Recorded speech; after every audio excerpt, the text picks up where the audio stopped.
Hi, I'm Chris Hedges, and we are here in Salem, Oregon, interviewing Dr. Sheldon Wolin, who taught politics for many years at Berkeley and later Princeton. He is the author of several seminal works on political philosophy, including Politics and Vision and Democracy Incorporated, and we are going to be asking him today about the state of American democracy, political participation, and what he calls inverted totalitarianism. So let's begin with this concept of inverted totalitarianism, which has antecedents, and in your great work, Politics and Vision, you reach back all the way to the Greeks up through the present age to talk about the evolution of political philosophy. What do you mean by it? Well, I mean by it that in the inverted idea, it's the idea that democracy has been, in effect, turned upside down. It's supposed to be a government by the people and for the people and all the rest of the sort of rhetoric we're used to. But it's become now so patently an organized form of government dominated by groups which are only vaguely, if at all, responsible or even responsive to popular needs and popular demands. So that, but it, at the same time, it retains a kind of patina of democracy because we still have elections. They're still relatively free in any conventional sense. We have a relatively free media, but what's missing from it is a kind of crucial, continuous opposition which has a coherent position and is not just saying no, no, no, but has got an alternative and above all has got an ongoing critique of what's wrong and what needs to be remedied. You juxtapose inverted totalitarianism to classical totalitarianism, fascism, communism, and you say that there are very kind of distinct differences between these two types of totalitarianism. What are those differences? Well, certainly one is in classic totalitarianism, the fundamental principle is the leadership principle and the notion that the masses exist not as a citizenry, but as a means of support which can be rallied and mustered almost at will by the dominant powers. That's the classical. That's the classical one, and the contemporary one is one in which the rule by the people is enshrined as the sort of popular message about what we are, but which is in fact is not really true to the facts of political life in this day and age. Well, you talk about how in classical totalitarian regimes, politics trumps economics. But in inverted totalitarianism, it's the reverse. That's right, yeah. In classic totalitarianism, thinking here now about the Nazis and the Fascists, and also even about the communists, the economy is viewed as a tool which the powers that be or manipulate and utilize in accordance with what they conceive to be the political requirements of ruling. And they will take whatever steps are needed in the economy in order to ensure the long-run sustainability of the political order. In other words, the sort of arrows of political power flow from top to bottom. Now, in inverted totalitarianism, the imagery is that of a populace which is enshrined as the leadership group, but which in fact doesn't rule, but which is turned upside down in the sense that the people are enshrined at the top but don't rule, and minority rule is usually treated as something to be abhorred but is in fact what we have. And it's the problem has to do, I think, with the historical relationship between political orders and economic orders. And democracy, I think, from the beginning, never quite managed to make the kind of case for an economic order that would sustain and help to develop democracy, rather than being a kind of constant threat to the egalitarianism and popular rule that democracy stands for. In your book, Politics and Vision, you quote figures like Max Weber, who talk about capitalism as, in fact, being a destructive force to democracy. Well, I think Weber's critique of capitalism is even broader. I think he views it as quintessentially destructive, not only of democracy, but also, of course, of the sort of feudal aristocratic system which had preceded it. Capitalism is destructive because it has to eliminate the kind of custom, mores, political values, even institutions that present any kind of credible threat to the autonomy of the economy. And that's where the battle lies. The capitalism wants an autonomous economy. They want a political order subservient to the needs of the economy. And their notion of an economy, while it's broadly based in the sense of capitalism in which there can be relatively free entrance and property is relatively widely dispersed, it's also a capitalism which, in the last analysis, is as elitist as any aristocratic system ever was. You talk in the book about how it was essentially the engine of the Cold War, juxtaposing a supposedly socialist Soviet Union, although like many writers, including Chomsky, I think you would argue that Leninism was not a socialist movement. I think Chomsky actually calls it a kind of counter-revolution. Adam Ulam talks about it as a kind of, well, Adam Ulam talks about it as a counter-revolution. Chomsky is a right-wing deviation. But nevertheless, that juxtaposition of the Cold War essentially freed corporate capitalism in the name of the struggle against communism to deform American democracy. And just also just want to make it clear that you are very aware in, especially in Politics and Vision, of the hesitancy on the part of our founding fathers to actually permit direct democracy. So we're not in this moment idealizing the system that was put in place. But maybe you could talk a little bit about that. Well, I think that's true. I think the system that was consciously and deliberately constructed by the founders who framed the Constitution, that democracy was the enemy. And that was rooted in historical realities.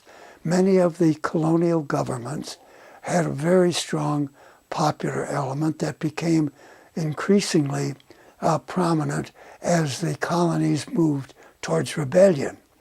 And rebellion meant not only resisting British rule, but also involved the growth of popular institutions and their hegemony in the colonies as well as in the nation as a whole, so that the original impulses to the Constitution came in large measure from this democratizing movement. But the framers of the Constitution understood very well that this would mean would jeopardize the ruling groups that they thought were absolutely necessary to any kind of civilized order. And by ruling groups, they meant not only those who were better educated, but by those who were propertied, because they regarded property as a sign of talent and of ability, so that it wasn't just wealth as such, but rather a constellation of virtues as well as wealth that entitled capitalists to rule. And they felt that this was in the best interest of the country. And you must remember at this time that the people, so-called, were not well educated and in many ways were feeling their way towards defining their own role in a political system. And above all, they were preoccupied, as people always have been, with making a living, with surviving.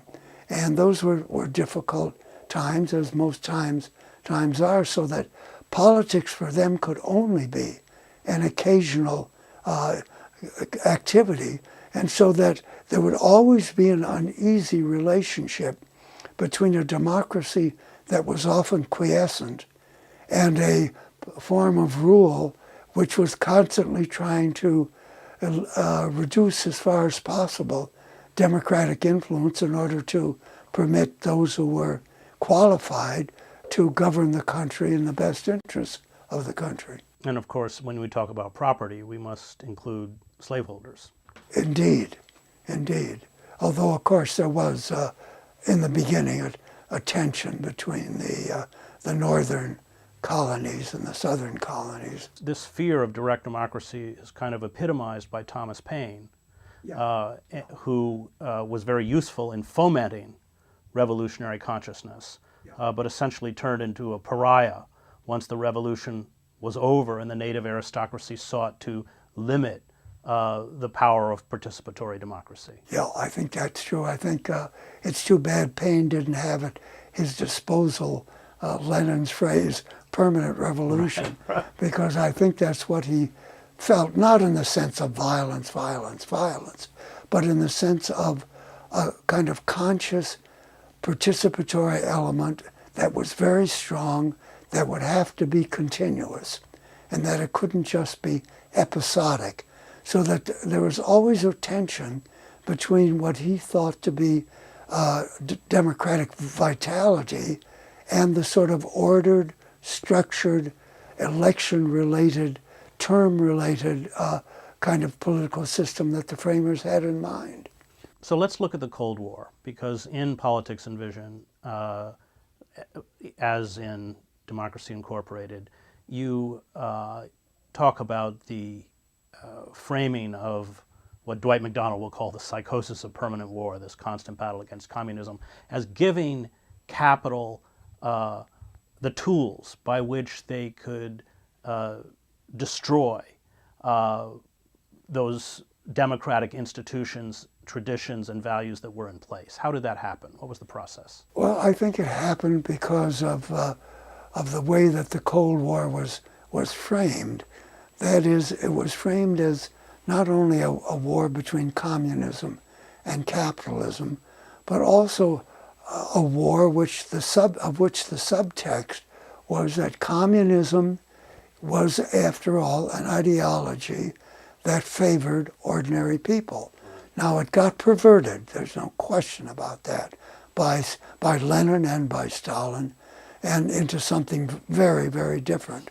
But in the Cold War, I think what was lost in the struggle was the ability to see that there was some kind of justification in historical reality for the appearance of communism, that it wasn't just a freak, and it wasn't just a kind of mindless dictatorship, but that the plight of ordinary people under the forms of economic organization that had become prominent, the plight of the common people had become desperate. There was no social security, there were no wage guarantees, there was no union organization. Just like today. Yeah, they were powerless. And the ruling groups, the capitalist groups, were very conscious of what they had and what was needed to keep it going. And that's why figures like Alexander Hamilton are so important, because they understood this. They understood it from the beginning, that what capitalism required in the way not only of so-called free enterprise. But remember, Hamilton believed very, very strongly in the kind of camaraderie between capitalism and strong central government. That strong central government was not the enemy of capitalism, but rather its tool, and that what had to be constantly kind of revitalized was that kind of relationship, because it was always being threatened by populist democracy, which wanted to break that link and cause government to be return to some kind of responsive relationship to the people. And the Cold War. So the Cold War arises, and this becomes the kind of moment by which capital, and especially corporate capital, can dismantle the New Deal and free itself from any kind of regulation and constraint to deform and destroy American democracy. Can you talk about that process, what happened during that period? Well, I think the first thing to be said about it is the success with which the governing groups managed to create a Cold War that was really so total in its spread that it was hard to mount a critical opposition or to take a more detached view of our relationship to the Soviet Union and just what kind of problem it created. And it also had the effect, of course, of skewing the way we looked at domestic discontents, domestic inequalities, and so on, because it was always easy to tar them with the brush of communism, so that the communism was just more than a regime.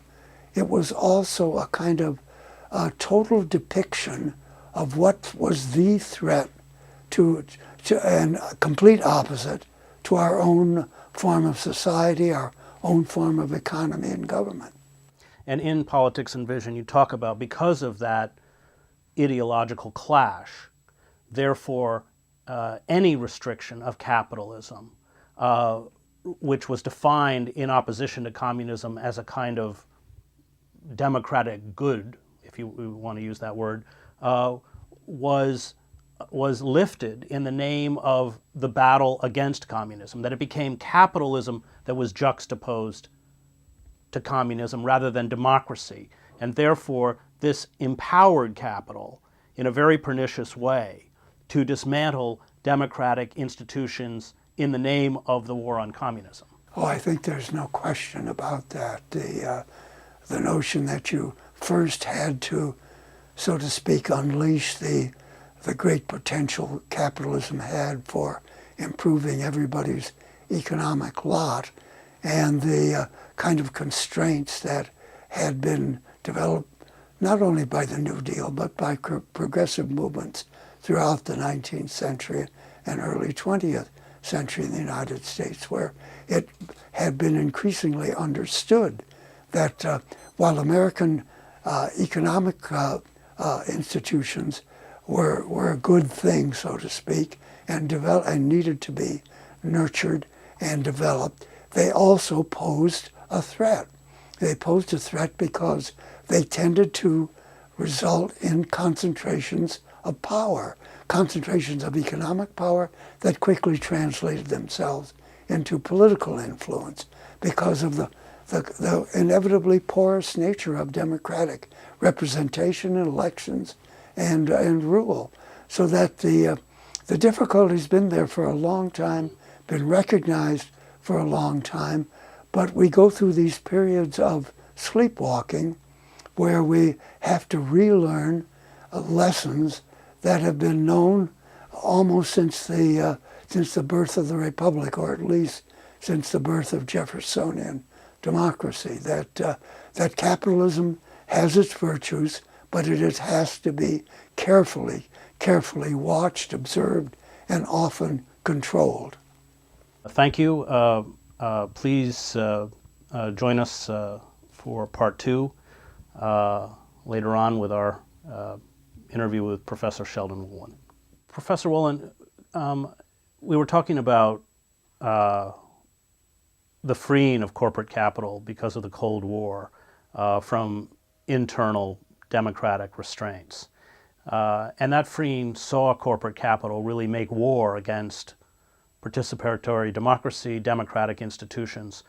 Can you describe a little bit what the process was, how they began to hollow out those institutions and weaken them? Well, I think you really have to start with the political parties themselves. The Republicans, of course, have never had much of an appetite for popular participation. The Democrats have had a checkered history of it, sometimes very sympathetic and other times indifferent. But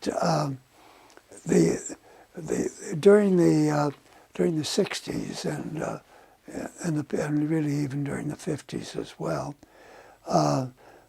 movement toward democracy began to take shape with the realization of the kind of voter restrictions, the most elementary kind of restrictions on democracy, prevalent especially, of course, in the South, and especially involving the disfranchisement of African American voters, so that that kind of development, and of course the attempt on the part of freedom riders and others to go into the South and try to help African Americans organize politically and to defend their rights, created a kind of political context, I think, probably which had never existed before, in which there were fundamental arguments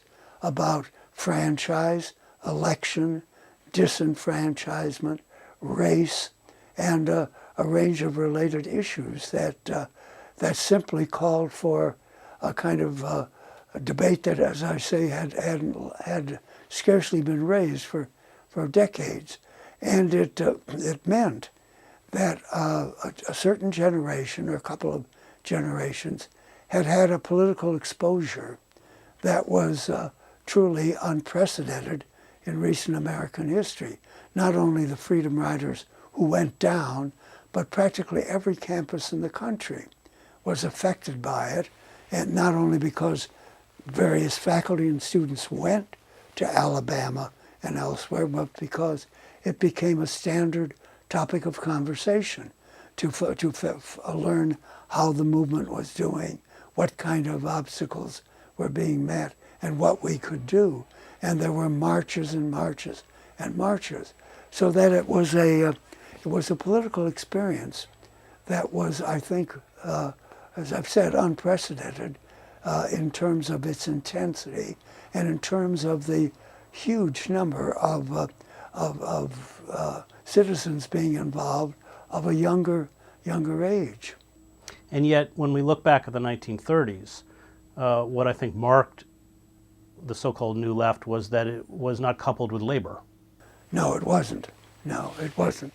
The 30s were kind of a peculiar thing. I mean, it shouldn't be simply dismissed, because it did have lasting influence, because it showed, to some degree at least, that it was possible to get a progressive administration, that Roosevelt, whatever his failings and shortcomings, had shown that with sufficient popular support, you could manage to make some kind of dent in the kind of political privileges that existed in the country, and help to benefit the economic plight of most people. And he did make serious attempts.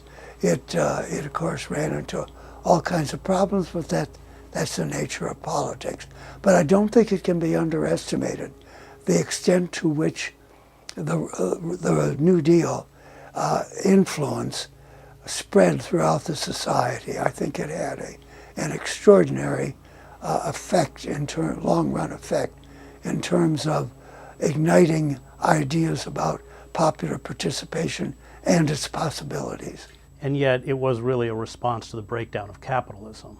It certainly was. I mean, it had its limitations, but I think there's a very real question about how far the country was prepared to go at that time.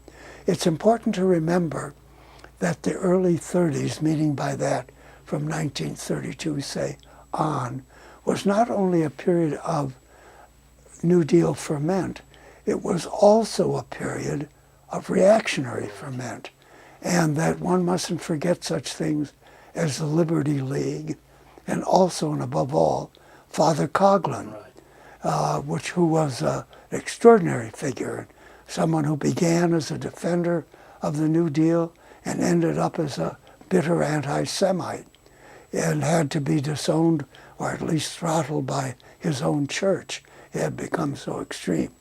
But there were a lot of things percolating in those years, and on both sides, because I've said the New Deal and the liberal resurgence also in effect caused caused a reaction that I think led to a kind of permanent, I want to say permanent conservative realization that it had to develop a kind of standing set of its own institutions and foundations and fundraising activities all the year round, not just to wait for elections, but to become a kind of permanent force, conscious conservative force in American politics from the ground up. And that started when, would you say? I would say it started with the reaction to the New Deal, which would mean in about 1934. And so essentially they're building anti-democratic institutions to burrow themselves into what we would consider the fundamental institutions of an open society: universities, the press, political parties. Would that be correct? Yeah, that would be largely correct. Yes, they did realize that those institutions were porous, and that they lent themselves to to the influence of money, and the influence of the kind of people who had big money, and so they waged a counter campaign, and the result was, I think, a sort of permanent change, especially in the Republican Party, because remember, the Republican Party was not a reactionary party in the early 30s, and even as late as the 1936 election with Alf Landon, who was very much a moderate. And he only won Maine and Vermont, but still, he was significant. And that Wendell Willkie was a power in the party until at least 1940, had a very important liberal wing. So it took a while for the evolution of the Republican Party to becoming the kind of staunch and continuous opponent of New Deal legislation, with leaders who by and large were committed to rolling it back and to introducing conservative reforms in education, in economic structure, in social security systems, and so on. We'd spoken earlier about what you term inverted totalitarianism. When did that process begin? Would we signal the beginning of that process with those reactionary forces in the 1930s? Is that when it started? I think in the broad view it would start back then. I think that it didn't gain full steam until you had those parallel developments that involved such sophisticated public relations powers and political party organizations that were round-the-year operations that, with a conscious ideological slant and an appeal to donors who wanted to support that kind of slant, So that politics, while all of those elements had been present, to be sure, for a long time, they achieved a certain organizational strength and longevity that I think was unique to that period. And one has to remember that that the 30s was a very troubled political period because not only of the New Deal and the controversies it raised, and not only because of the reactionary elements at home, but Europe was clearly heading towards some uncertain future with Hitler and Mussolini, and then the specter of Stalin, so that it was a very, very worrisome, nervous period that had a lot to be nervous about. Do you have a theory as to why countries like Germany, Spain, why Europe went one way and America went another? Well, I'm sure there are lots of reasons. One that I would emphasize is the failure of governments in that country to be able to capture and mobilize and sustain popular support while introducing structural, economic, and social changes that would meet the kinds of growing needs of a large urban and industrialized population. I think that was the failure. You talk in, I think it's in Politics and Vision, about how fascism arose out of Weimar, which was essentially a weak democracy, and yet you argue inverted totalitarianism, certainly a species of totalitarianism, can often be the product of a strong democracy. It can, in the sense that that strong democracy can do what its name implies. In the pursuit of popular ends, it develops inevitably powerful institutions to promote those ends. And very often they lend themselves to being taken over and utilized.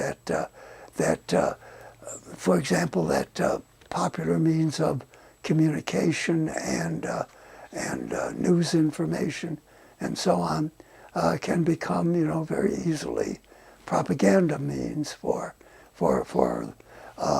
corporate capitalism, which understands that if you gain control of newspapers, radio, television, that you're in a position to really shape the political atmosphere. You write in Democracy Incorporated that you don't believe we have any authentic democratic institutions left. I don't. That may be a bit of an overstatement, but I think in terms of effective democratic institutions, I don't think we do. I think there's potential. I think there's potential in movements towards self-government, movements towards economic independence, and movements towards educational reform and so on that have the seeds for change. But I think that it's very difficult now, given the way the media is controlled and the way political parties are organized and controlled. It's very difficult to get a foothold in politics in such a way that you can translate it into electoral reforms, electoral victories, and legislation, and so on. It's a very, very complex, difficult, demanding process. And as I've said before, democracy's great trouble is it's episodic. Right. And that just makes it easier for those who can hire other people to keep a sustained pressure on government to go the other way. You talk about how democratic institutions, which have essentially surrendered themselves to corporate power, have pushed politics, if we define politics as that which is concerned with the common good and with accepting the risks, the benefits, and the sacrifices evenly across the society, that essentially that has pushed political life to some extent underground, outside of the traditional political institutions. I certainly think that there's something to be said for that, because I think if you look strictly at our political parties and the national political processes, you get a picture of a society which seems to be moribund in terms of popular democracy. But if you look at what happens locally, and even in statewide situations, there's still a lot of vitality out there, and people still feel that they have a right to complain, to agitate, to promote causes that will benefit them. And this still remains, I think, a strong element in it. But I do think we're facing a period in which economic uncertainty is such that, particularly for younger people, in the sense that we don't really know anymore with any degree of high certainty how to prepare young people for a constantly changing economy, so that young people, in a certain sense, who are the sort of stuff of later political movements and political support systems, that young people are, in a very real way, puzzled and, I think, confused, and sort of don't know where to go, and are being propelled in certain directions that don't really add up to their long-run benefit. And it starts with, I think, the secondary education, and it continues in college. The plight of liberal arts education is just extraordinary today. It's so much on the defensive and so much on the ropes that it's hard to see what, if any, place it'll have in the future. It's hard to see you in most politics departments at American universities today. It was probably a lonely position even when Yeah, because most American, political science departments have become, in effect, social science departments, and much more addicted to seeking quantitative projects that lend themselves to apparent scientific certainty, and are less attuned, in fact, I think even, I would say, apprehensive about appearing to be supportive of popular causes. It's just not in the grain anymore. And the more that academic positions become precarious, as they have become, with tenure becoming more and more a rarity. 35% now of positions are actually tenured. I would believe it. I would believe it. I mean, and that becomes a problem in terms of finding people willing to take a certain risk with the understanding that while they're taking a risk, it won't be so fatal to their life chances. But I'm afraid it is now. Right. And it doesn't bode well, because it seems to me in a left-handed sort of way, it encourages the kind of professionalization of politics that results in the kind of political parties and political system that we've been warned about from the year one. And a political passivity, Yeah. which you say, you talk about classical totalitarian regimes mobilize the masses, whereas in inverted totalitarianism, the goal is to render the masses politically passive. And you use Hobbes to describe that. Could you speak a little bit about that? Well, Hobbes is interesting because he writes in the so-called social contract tradition.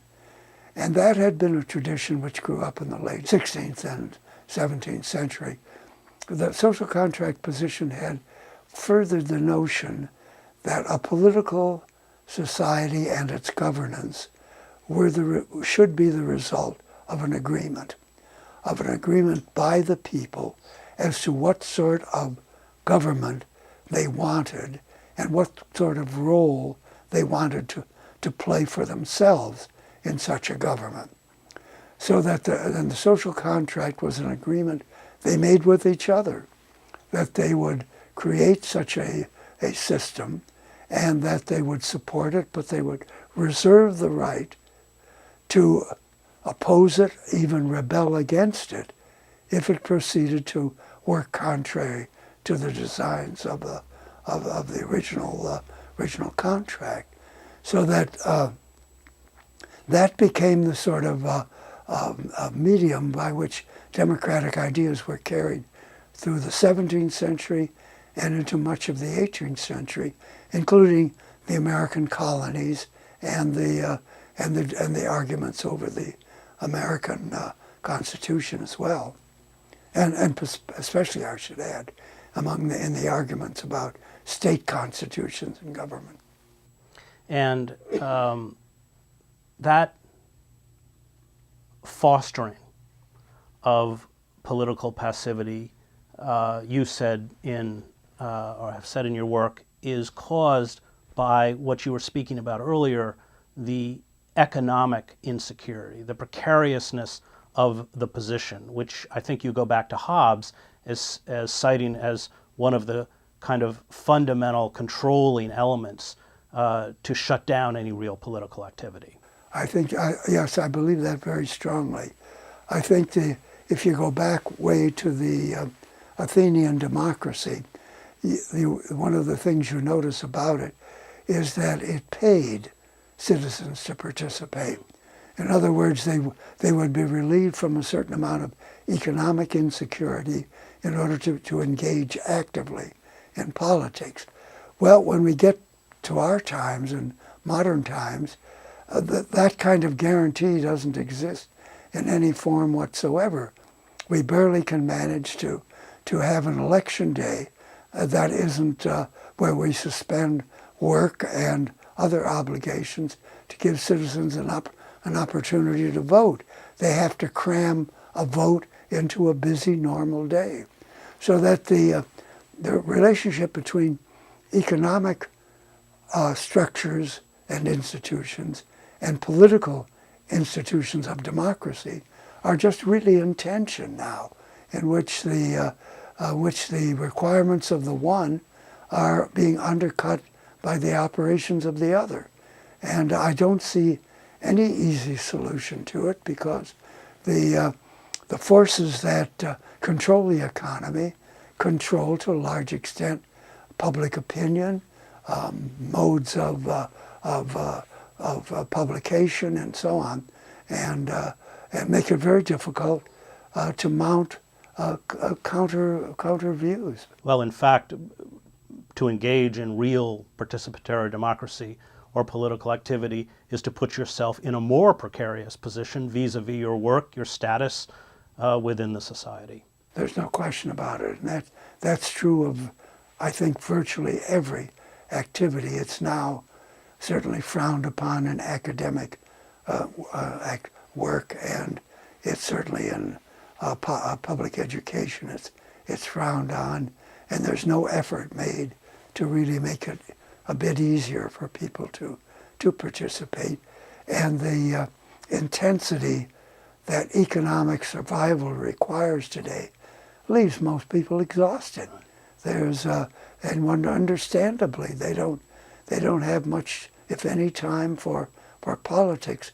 So we're in a really difficult situation where the requirements of democracy are such that they're being undermined by the realities of a kind of economy and society that we've developed. Which you point out Hobbes foresaw. He did indeed, and his solution was you surrender your political rights.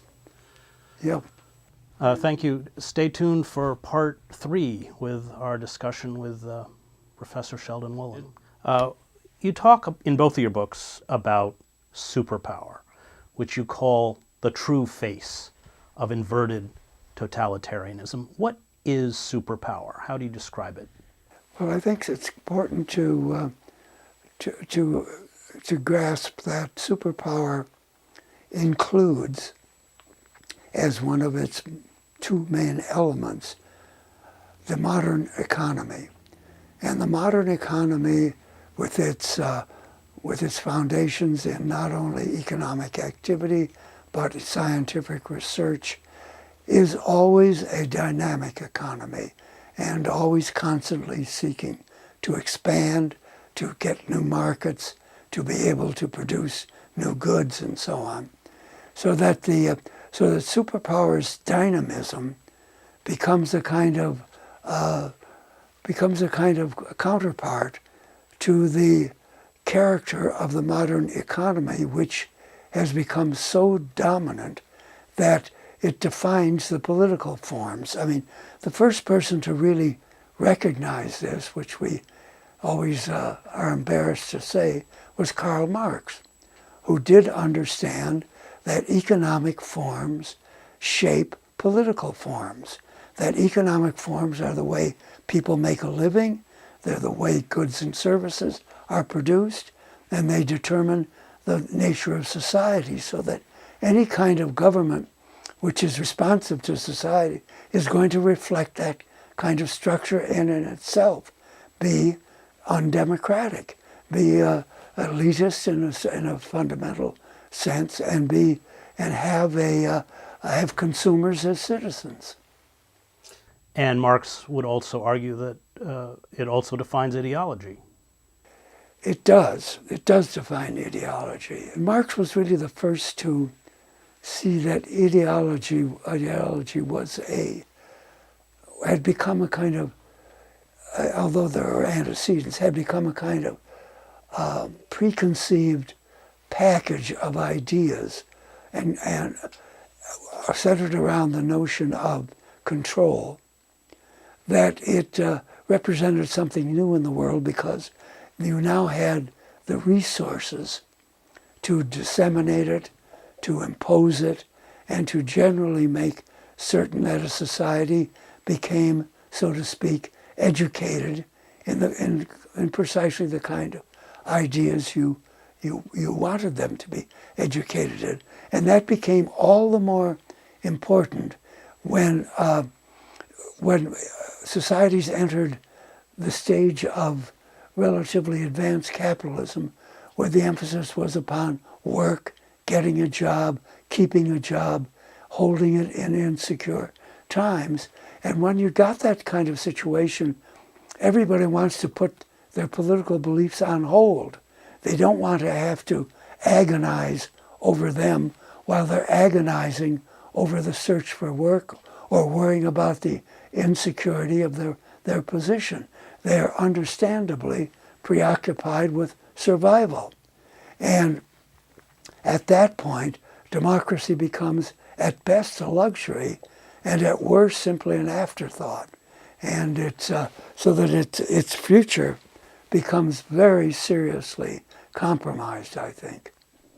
And when the ruling ideology is determined by capitalism, corporate capitalism, you write, we have an upending of traditional democratic values, because capitalist values are about expansion, exploitation, profit, the cult of the self, and you stop even asking questions that can bring you into democratic or participatory democracy. I think that's true to an extent, but I would amend that to say that once the kind of supremacy of the capitalist regime becomes assured, and where it's evident to everyone that it's not got a real alternative in confronting it, that I think its genius is it sees that a certain relaxation is not only possible, but even desirable, because it gives the impression that the regime is being supported by public debate and supported by people who were arguing with other people, who were who were allowed to speak their minds and so on. And I think it's when you reach that stage that you get, as I think we have, that the problematic relationship between capitalism and democracy become more and more acute. And yet we don't have anyone within the mainstream who questions either superpower or capitalism. No, they don't. And I think, I don't think it may be a question of, weakness, but I think the problem is really, I think, more sort of quixotic. That is, capitalism, unlike earlier forms of economic organization, capitalism thrives on change. It presents itself as a dynamic form of society with new inventions, new discoveries, new forms of wealth, so that it doesn't appear like the old regime as sort of an encrusted old fogey type of society. And I think that makes a great deal of difference, because in a certain sense you almost get it roles reversed. That is, in the old regime, the dominant powers, aristocracy and so on, wanted to keep the lid on. And the insurgent democracy, liberalizing powers, wanted to take the lid off. But now I think you get it, as I say, I think you get it kind of reversed. That democracy, it now wants, in its form of being sort of the public philosophy, now wants to keep the lid on, and becomes, I think, increasingly less or more averse to examining to self-examination, and becomes increasingly, I would say, even intolerant of views which question its own assumptions, and above all, question its consequences. Because I think that's where the real issues lie, is not so much with the assumptions of democracy, but with the consequences, and trying to figure out how we've managed to get a political system that preaches equality and an economic system which thrives on inequality and produces inequality as a matter of course. Well, in all totalitarian societies, there's a vast disconnect between rhetoric and reality, which, of course, would characterize inverted totalitarianism. Well, I guess that's true. I think I'd probably qualify that, because I'd qualify it in the sense that when you look at Nazism and fascism, they were pretty upfront about a lot of things, leadership principle, racist principles, and they made no secret that they wanted to dominate the world. So that I think there was a certain kind of aggressive openness in those regimes that I think isn't true of our contemporary situation. And yet, in the same time, in those regimes, I mean, you look at Stalin's constitution as a document. It was a very liberal, Sure. protected human rights and free speech. And so, on the one hand, at least in terms of civil liberties, and we have, as superpower, exactly replicated in many ways this call for constant global domination and expansion that was part of what you would describe as classical totalitarianism. You're right that the notion of superpower is that it's global, and that constant global expansion, which is twinned with the engine of corporate capitalism, is something that you say has diminished the reality of the nation state itself. Somehow the nation state becomes insignificant in the great game of superpower global empire, and that has consequences both economically and politically. Well, I think it does. I think one has to treat the matter carefully, because a lot of the vestiges of the nation state still are obviously in existence. But I think one of the important tendencies of our time, or I would say not tendencies but trends, is that sovereign governments based on so-called liberal democracy have discovered that the only way they can survive is by giving up a large dose of their sovereignty, by setting up European unions, various trade pacts, and other sort of regional alliances that place constraints on their power, which they ordinarily would proclaim as natural having any nation at all. And so that that kind of development, I think, is fraught with all kinds of implications, not the least of being not only what kind of actors we have now in the case of nation states, but what the future of social reform is when the vehicle of that reform has now been sort of transmuted into a system where it's lost a degree of autonomy and hence its capacity to create the reforms or promote the reforms that people and social movements had wanted the nation state to do.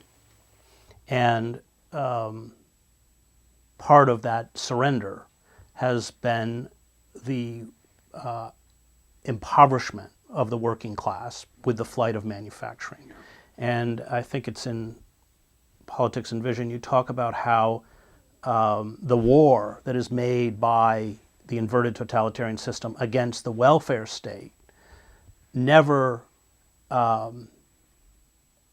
publicly accepts the reality that it was the system that caused the impoverishment, that those who are impoverished are somehow to blame for their own predicament. And this, of course, is part of the skill of the public relations industry, the mask of corporate power, which you write is really dominated by personalities, political personalities that we pick.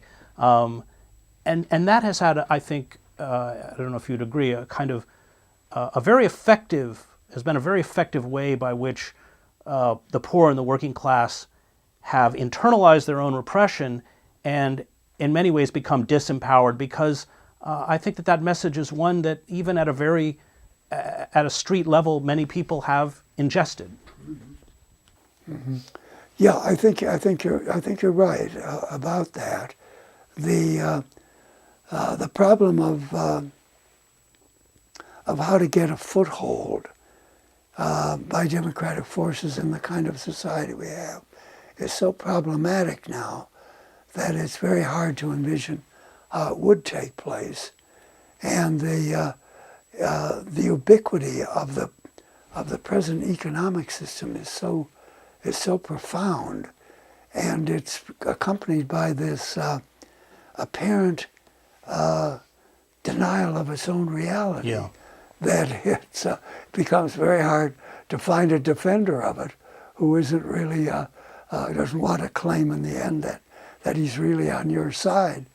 It's a very paradoxical situation, and I don't know. I mean, I think we all have to take a deep breath and try to start from scratch again in thinking about where we are, how we got there, and what kind of immediate steps we might take in order to alter the course that I think we're on, which really creates societies which, when you spell out what's happening, nobody really wants, right, or at least not ordinary people want.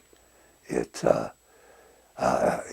very strange situation where, and I think, not least among them is, I think, the factor that you suggested, which is the kind of evaporation of leisure time and the opportunities to use that for political education and as well as kind of refreshment, moral refreshment.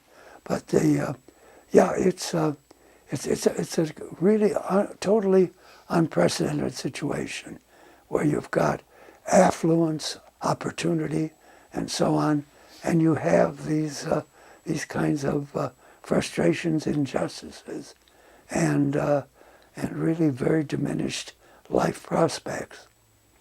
You agree, I think, with Karl Marx that unfettered, unregulated corporate capitalism is a revolutionary force. Oh, indeed. I think it's been demonstrated even beyond his wildest dreams that you just have to see what happens when a underdeveloped part of the world, as they're called, becomes developed by capitalism just transforms everything from social relations to not only economic relations, but prospects in society for various classes and so on. No, it's a mighty, mighty force, and the problem it always creates is trying to get a handle on it, partly because it's so omnipresent. It's so much a part of what we're used to that we can't recognize what we're used to as a threat. And that's part of the paradox. You take issue with this, or point out that in fact it is a revolutionary force, and yet it is somehow as a political and economic position the domain of people as self-identified conservatives. Yeah, it is.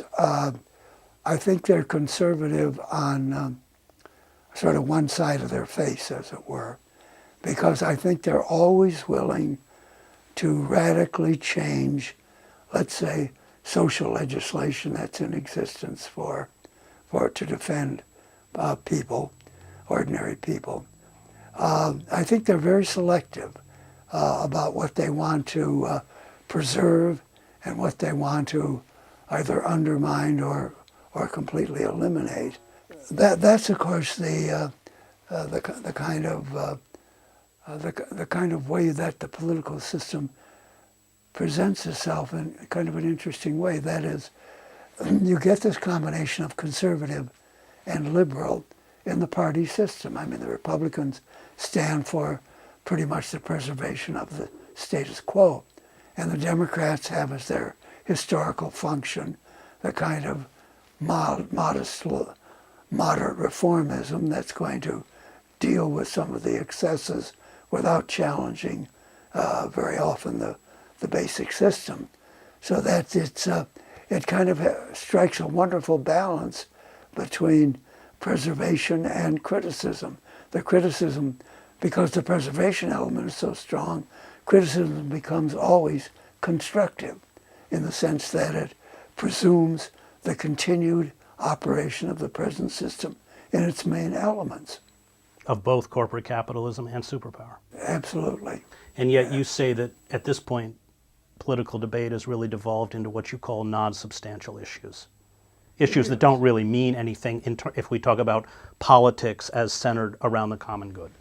Yeah, political debate has become, either so rhetorically excessive as to be beside the point, or else to be so shy of taking on, the basic problems. But, again, you're back in the kind of chasing the tail problem. The mechanisms, i.e. political parties, that we have that are supposed to organize and express discontent are, of course, precisely the organs that require the money that only the dominant groups possess. Right. I mean, long ago there were theories or proposals being floated to set up public financing.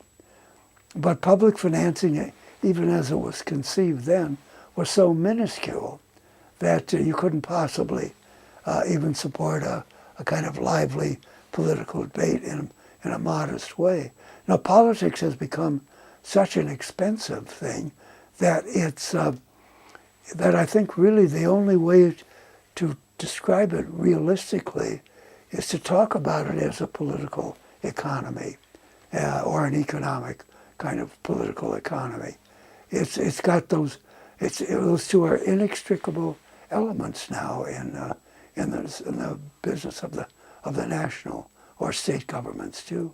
And yet I think you could argue that even the Democratic Party under Clinton and under Obama, while it continues to use the rhetoric of that kind of feel your pain language, which has been part of the Democratic establishment, has only furthered the agenda of superpower, of corporate capitalism, and of course the rise of the security and surveillance state by which all of us are kept in check.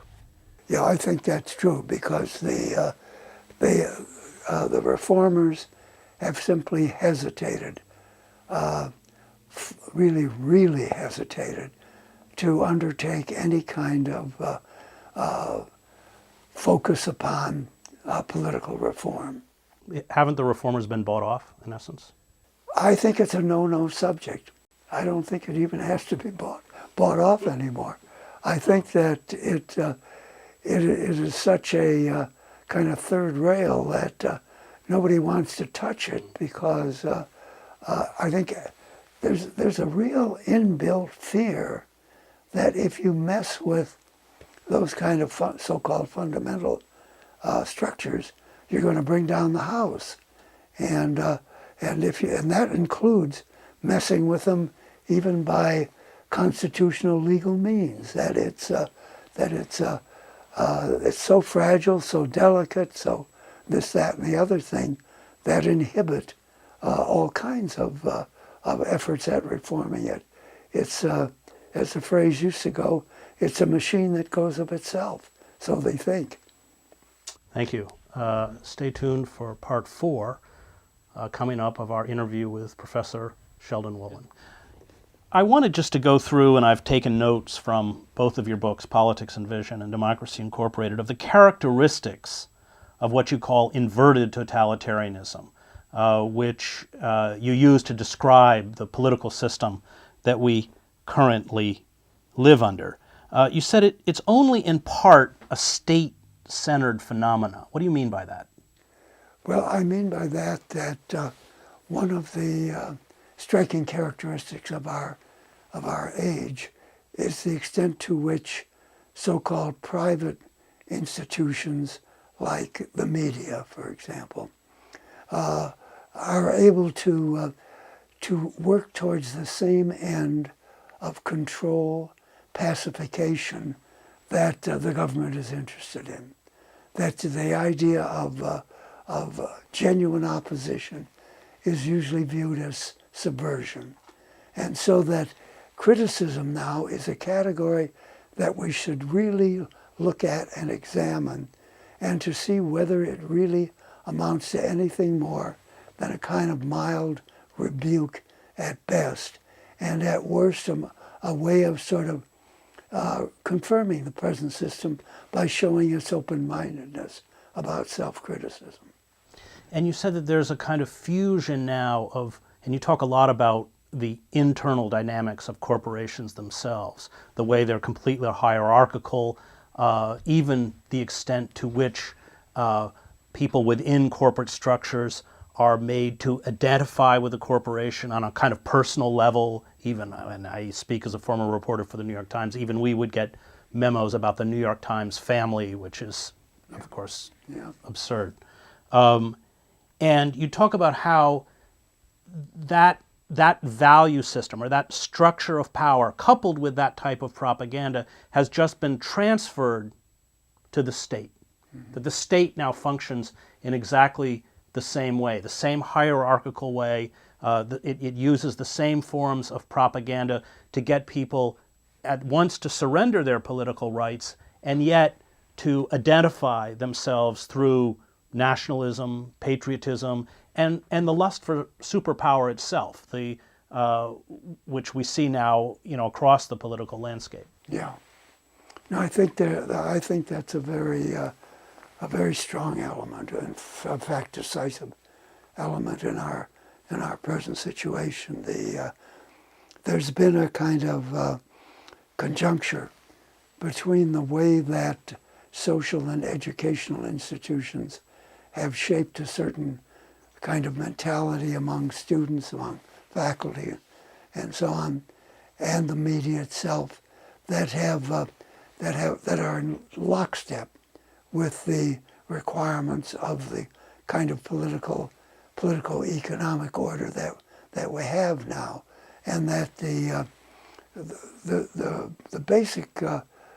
basic question, I think, has been that we have seen the kind of absorption of politics and the political order into so many non-political categories of economics, sociology, even religion, that we've sort of lost the whole, seems to be unique character of political institutions, which is that they're supposed to embody the kind of substantive hopes of ordinary people in terms of the kind of present and future that they want, and that's what democracy is supposed to be about. But instead, we have it subordinated now to the so-called demands of economic growth, the so-called demands of a kind of economic class that's at home with the sort of scientific and technological advances that are being applied by industry, so that the kind of political element of the ruling groups now is being shaped and to a large extent, I think, incorporated into an ideology that is fundamentally unpolitical, or political in a sort of anti-political way. What I mean by that, it's a combination of forces that really wants to exploit the political without seeking to either strengthen it or reform it in a meaningful way, or to rejuvenate it. It sees the political structure as opportunity, and the more porous it is, the better, because the dominant groups have such instrumentalities at their control now, in order to do that exploitation, radio, television, newsprint, what have you, that it's the best possible world for them. You actually cite Nietzsche as saying how prescient Nietzsche was. I think you may have said he was a better prophet than Marx, I think, if I remember correctly, in Politics and Vision, but how Nietzsche understood the disintegration of liberal democracy and the liberal class, and also understood the rise of fundamentalist religion in an age of secularism and how dangerous that was. Mm-hmm. Yeah, I think that's, obviously, I think it's true of him. And I think it was very, very far-seeing on his part. He, of course, was not a sympathizer with those developments, but he wasn't an ordinary sympathizer either with the sort of historical elites or even current elites that were either capitalist or nationalistic, as in the case of Germany. Nietzsche was trying to really retrieve a notion of the value, intrinsic value, of political life. And he found it, however, only comprehensible to him in terms of some kind of dichotomy between elite and mass. And that, I think, was the failing of Nietzsche, because he saw so much in terms of tendencies in our society and culture that were ruinous to democracy and needed to be reformed, but reformed in a way that would promote democracy, but which Nietzsche would inevitably try to turn into vehicles for celebrating or encouraging elite formations. And he simply could not conceive of a society that would be worthwhile in which elites were not given the most prominent and leading role. He just couldn't conceive it. He had the kind of 19th century sort of Hegelian notion that the masses were ignorant, they were intolerant, they were against progress, and all the rest of it. He simply, like so many very good writers in the 19th century, didn't know what to do with the quote people. Including Marx. No, they didn't. They tried to either neutralize them or try to co-opt them, but they never really tried to understand them. I think the best political movement, I think, which did try to understand them in a significant way, strangely enough, was the American Progressive Movement, which was very much rooted in American history and American institutions, but saw quite clearly the dangers that it was getting into and the need for really significant reform that required democratic means, not elitist means for their solution, and above all, required America to really think carefully about its role in international relations, because he saw that that was a trap, that as an aggressive, dominant role in economic relations was a trap because of what it required of the population in terms of their outlook and education and culture, and what it required in the way of elites who could lead that kind of those kinds of formations. And I think for that reason he was literally a pessimist about what could happen, and he had nowhere to go. He had no great trust in the people, and he had come to distrust the elite. I think in the end he took a kind of view that what elites should do is to hunker down and preserve culture, preserve it in its various manifestations, literature, philosophy, poetry, so on. But he certainly understood what happened when the state divorced itself from religious authority. Oh yeah. That you would see the rise of fundamentalist religious movements in fierce opposition to the secular state, number one, and number two, you would see a frantic effort on the part of the state to sacralize itself. Yeah, no, that's true. It did try to do that. It did that far less in the United States, but it certainly did it in Germany, and to some degree Italy, but not fully.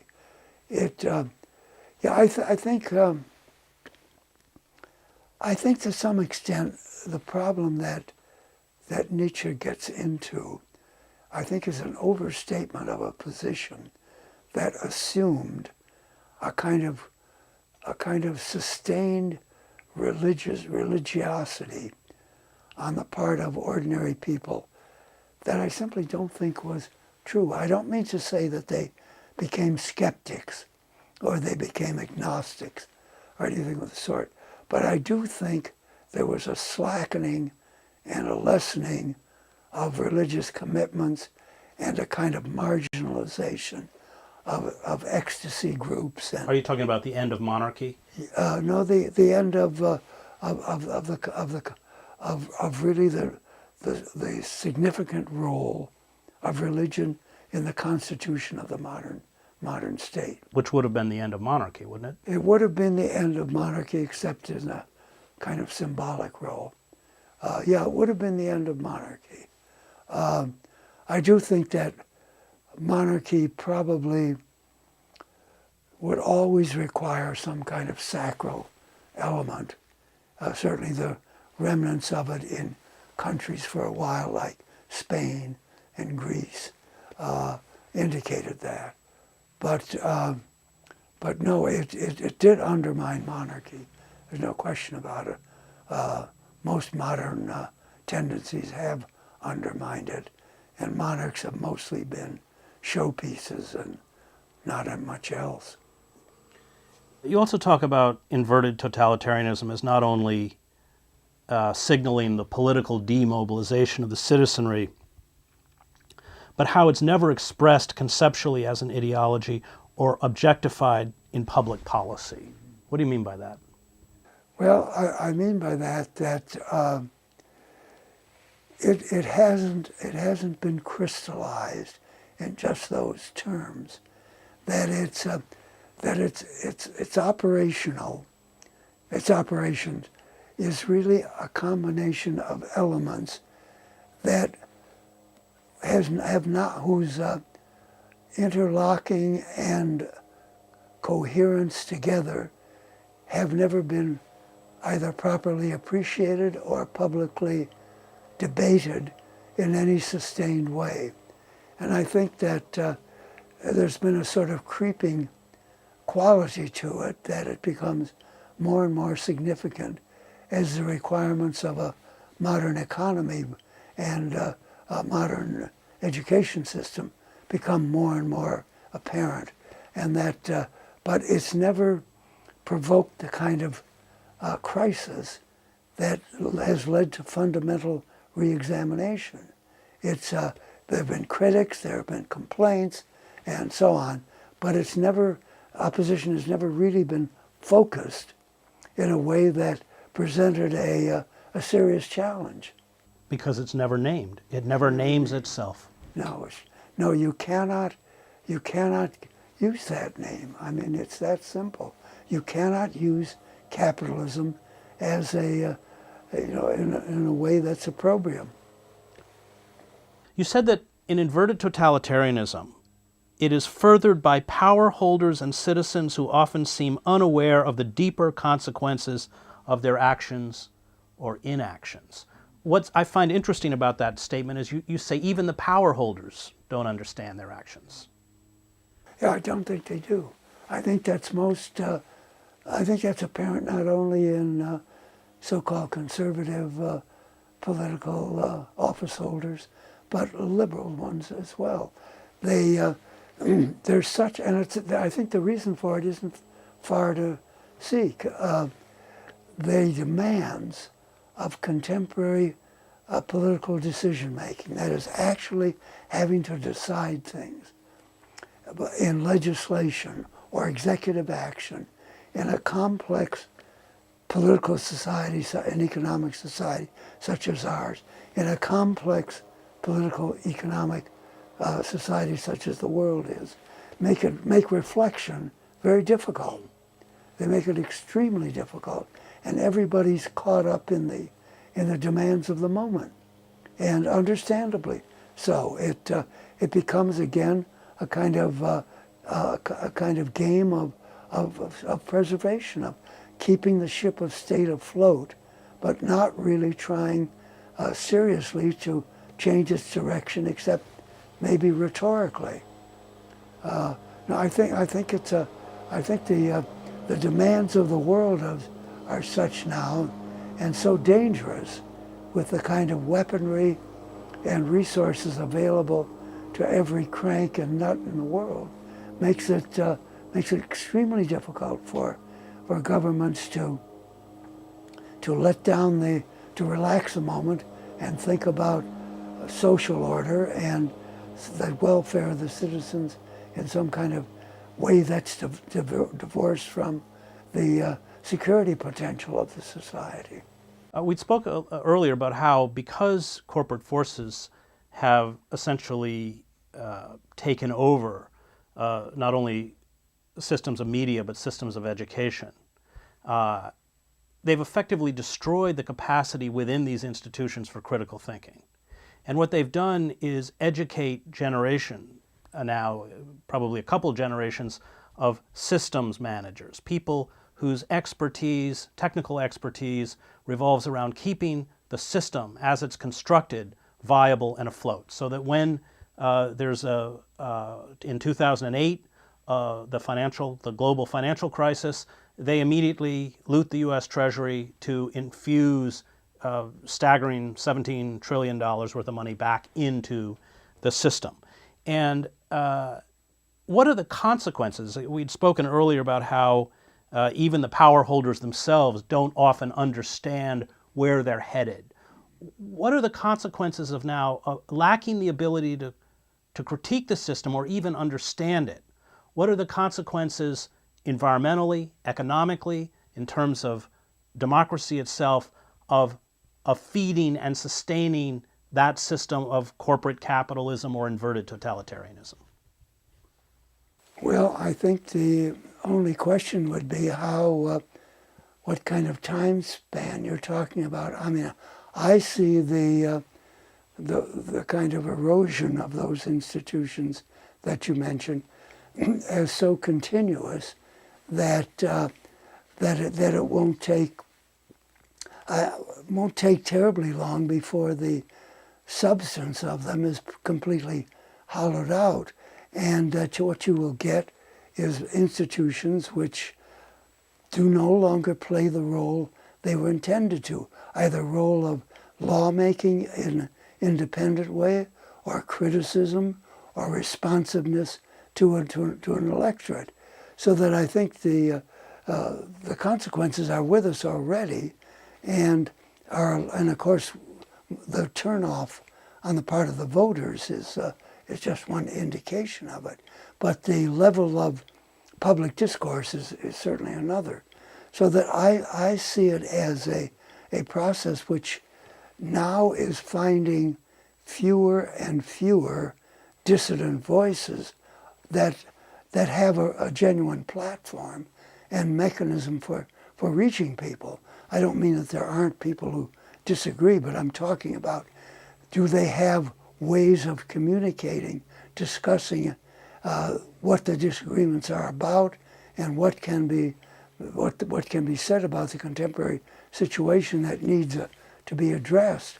So that the problem, I think, right now is the problem that the instruments of revitalization are just really in very bad disrepair, and I don't see any immediate prospect of it, because you mean coming from within the system itself? Coming from within. Years ago, say in the 19th century, it was no ordinary occurrence that a new political party would be formed, and that it would make maybe not a dominant effect, but it would certainly influence, as the Progressive Party did, influence affairs.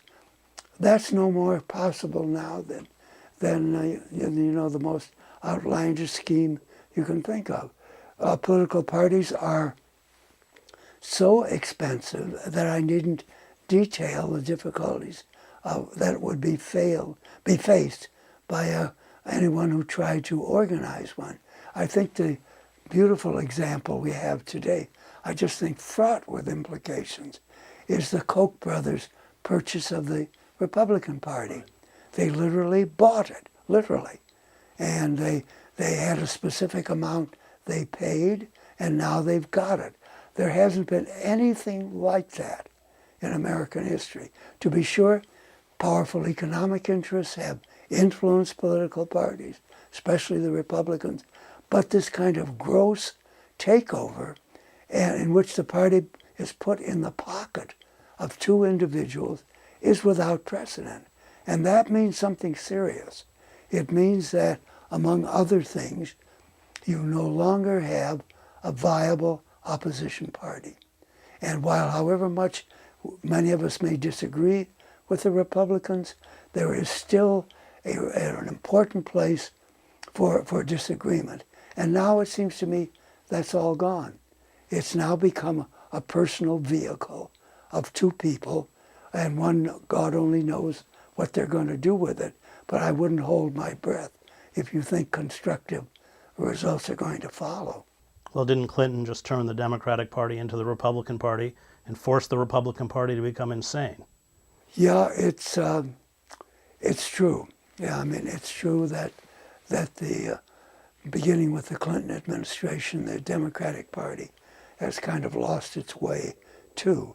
But I still, maybe it's a hope more than a fact, but I still have the hope that the Democratic Party is still sufficiently loose and sufficiently uncoordinated that it's possible for dissidents to get their voices heard.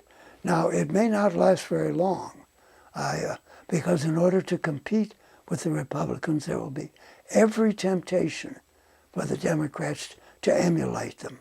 And that means less internal democracy, more reliance on corporate funding.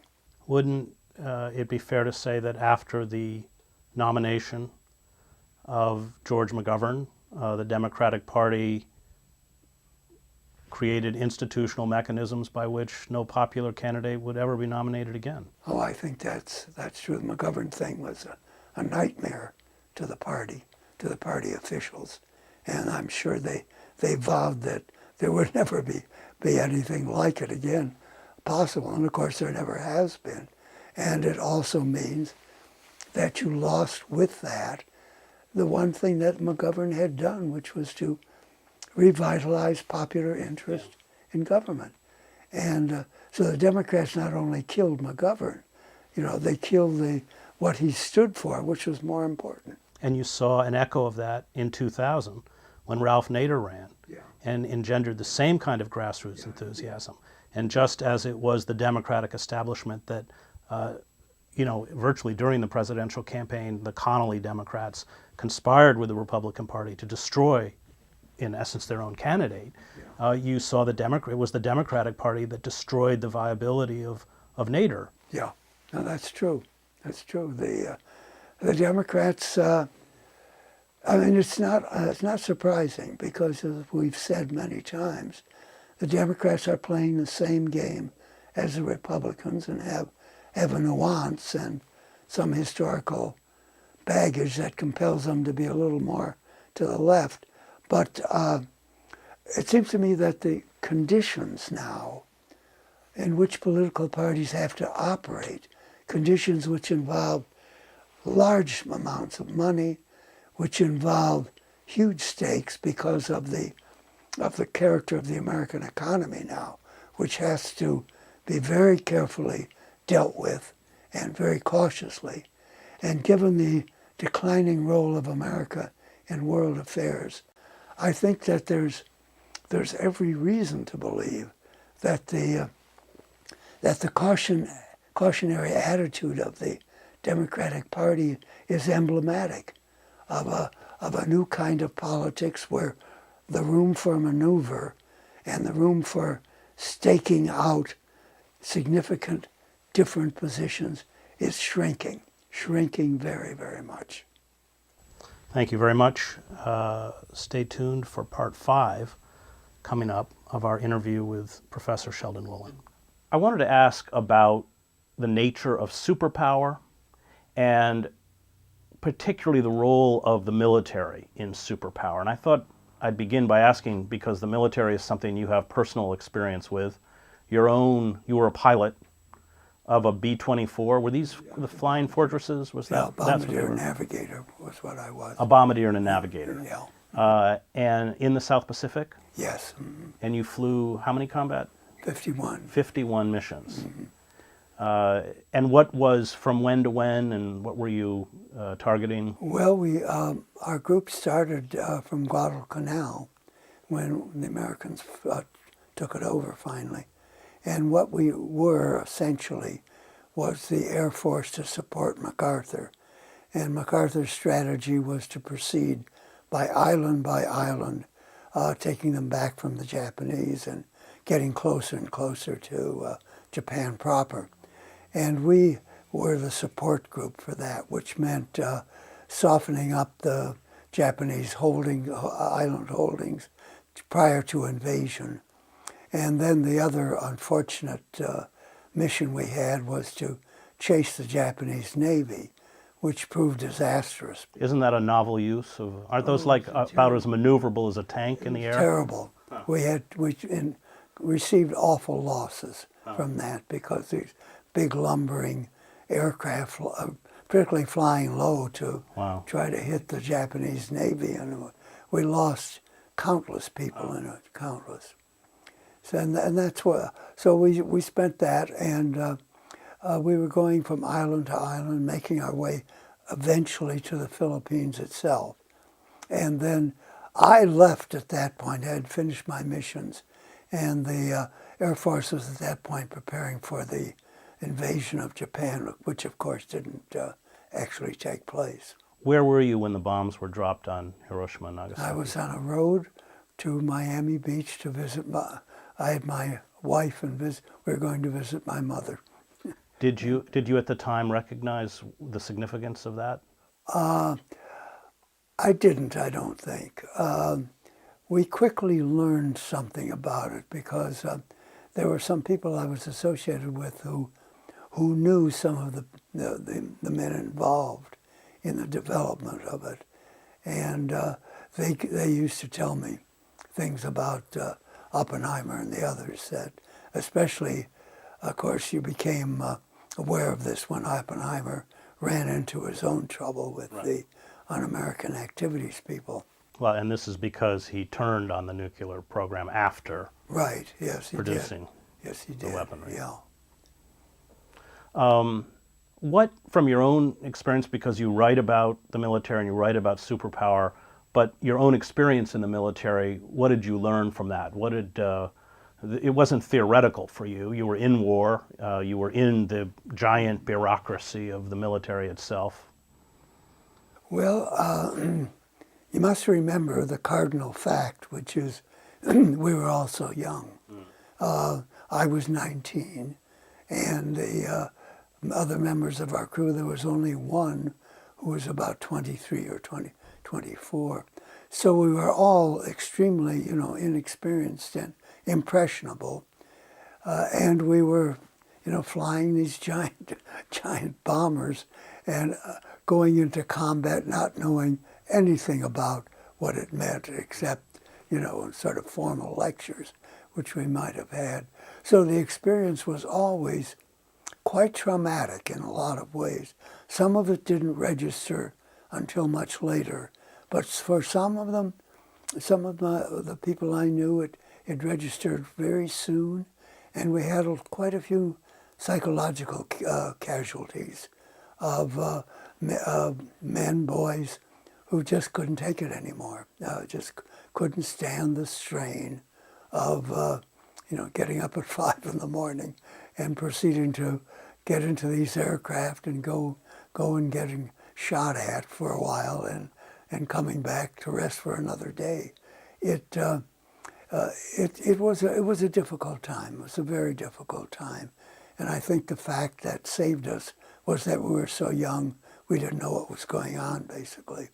And I think there was a lot of coming to grips with it later in the lives of most of us, that we began to appreciate and realize what we had been through.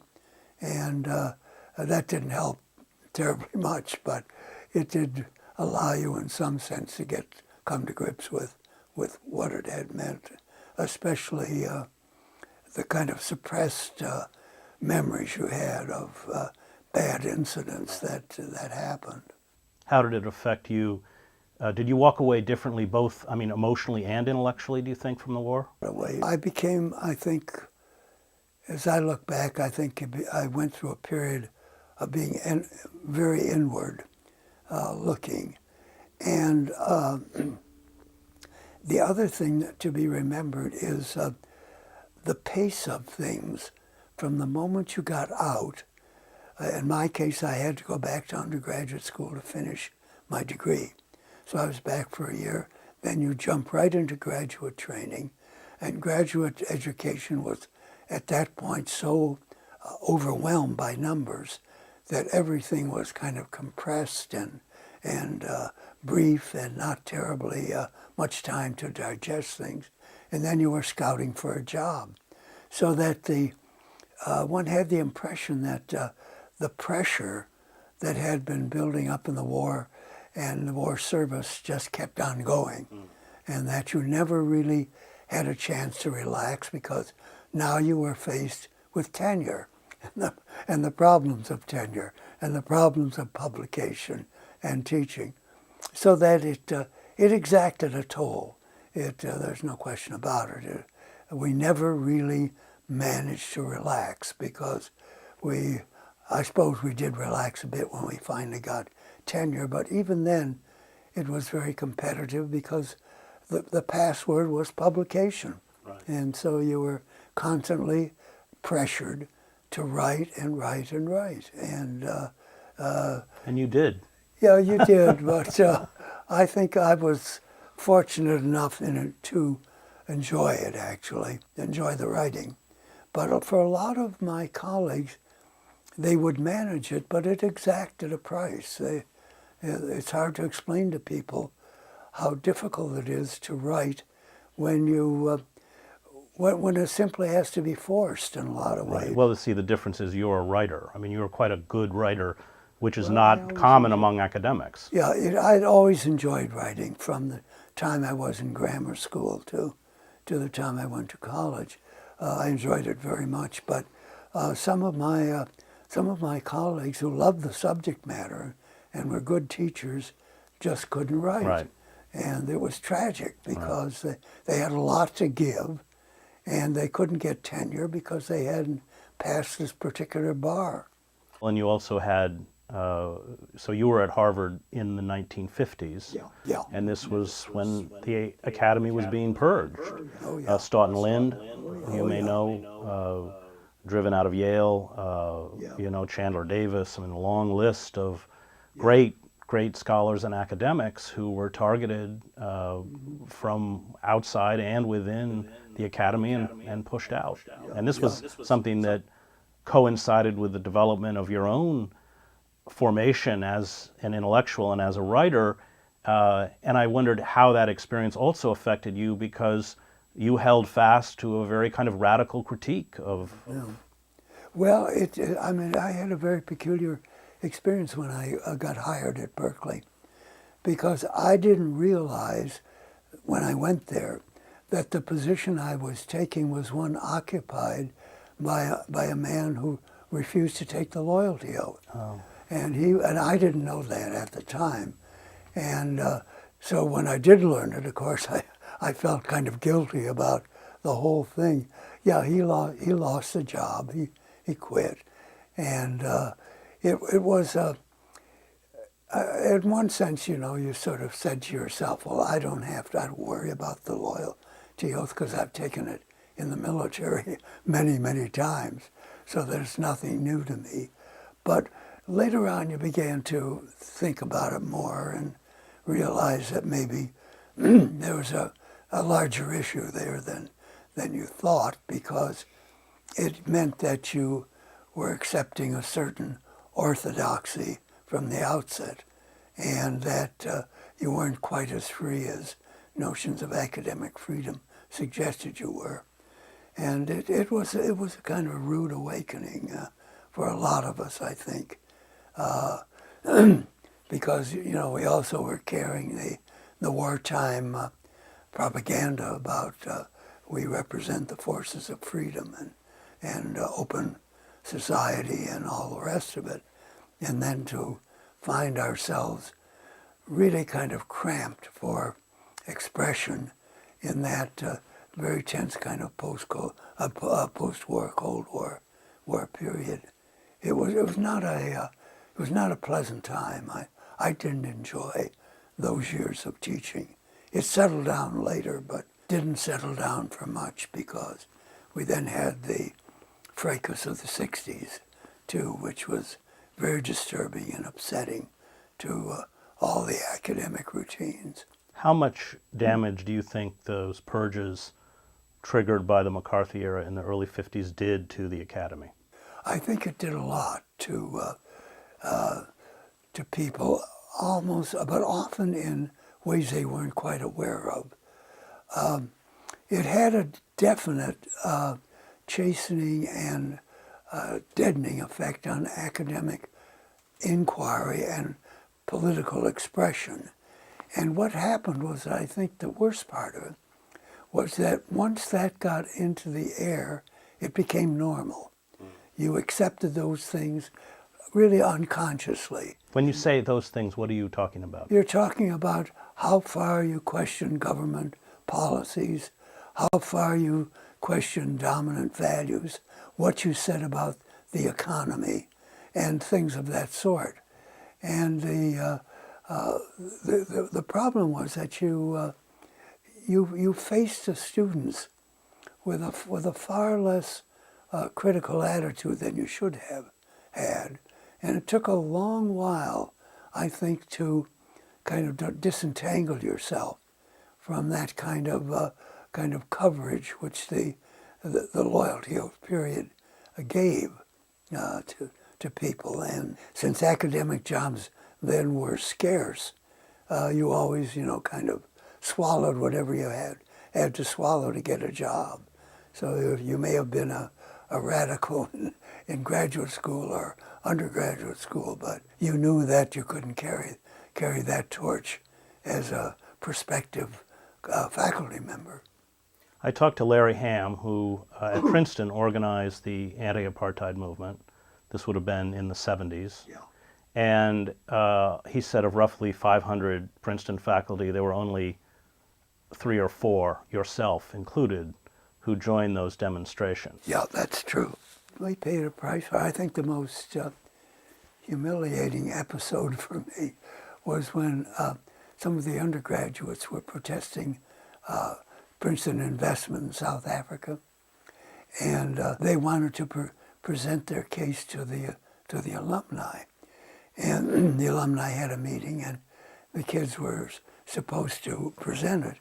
And at the last minute, the kid that was leading the group got a little cold feet, and he said, "Would you come in with me?" And I should have said no, but I didn't. So I went in with them, and I've never been jeered quite so roundly by the alumni sitting there waiting to be talked to by the students about investment in South Africa. Some of them called me 50-year-old sophomores and that kind of thing. It was a difficult experience, but the students did well. They held their own. It was one of the largest, at Princeton, surprisingly, one of the largest student, well, largely because of Larry, Yeah. who's a remarkable organizer and very charismatic and with deep integrity, and Yes, he was. and still doing it in Newark today. I wondered whether that experience says something about the university, about its cowardice. Mm-hmm. And I guess, let's say, the faculty in particular. Yeah. Oh, I think it did. I think all those events of the 60s on through the 70s did. It's hard to realize at the outset of the fracas, particularly I'm speaking from my experience at Berkeley, it's really hard to recognize the moment when the faculty suddenly realized that they were a kind of corporate body Right. that could stand up against the regents and take a stand when they thought there was interference with academic freedom, as there tended to be with the regents. They did kind of mess around with curriculum and tried to influence faculty hiring and so on. It was a very, very grim chapter. But the effect of it was, to make you very, very, very, very much on guard against the role of the graduated students and their influence in the university, because at Princeton you had, like at very few other places, lots of concentrated money, and the university were dependent on that to a large extent, so that the alumni had a kind of position that I didn't experience anywhere else in terms of their prominence, and I think the informal influence that they exercised over a lot of matters that they had no business dealing with. It was an education in alumni relations, the like of which I never had anyplace else. When you came back from the war, you went to Oberlin and then you went to Harvard. Yeah. Many of the academics at these institutions during the war had served in positions of some authority in Washington, had certainly integrated themselves into the war effort. And I wondered if you thought this was a kind of turning point in terms of academia fusing itself the way business had with the military, intellectually, in terms of serving the ends of superpower. Mm-hmm.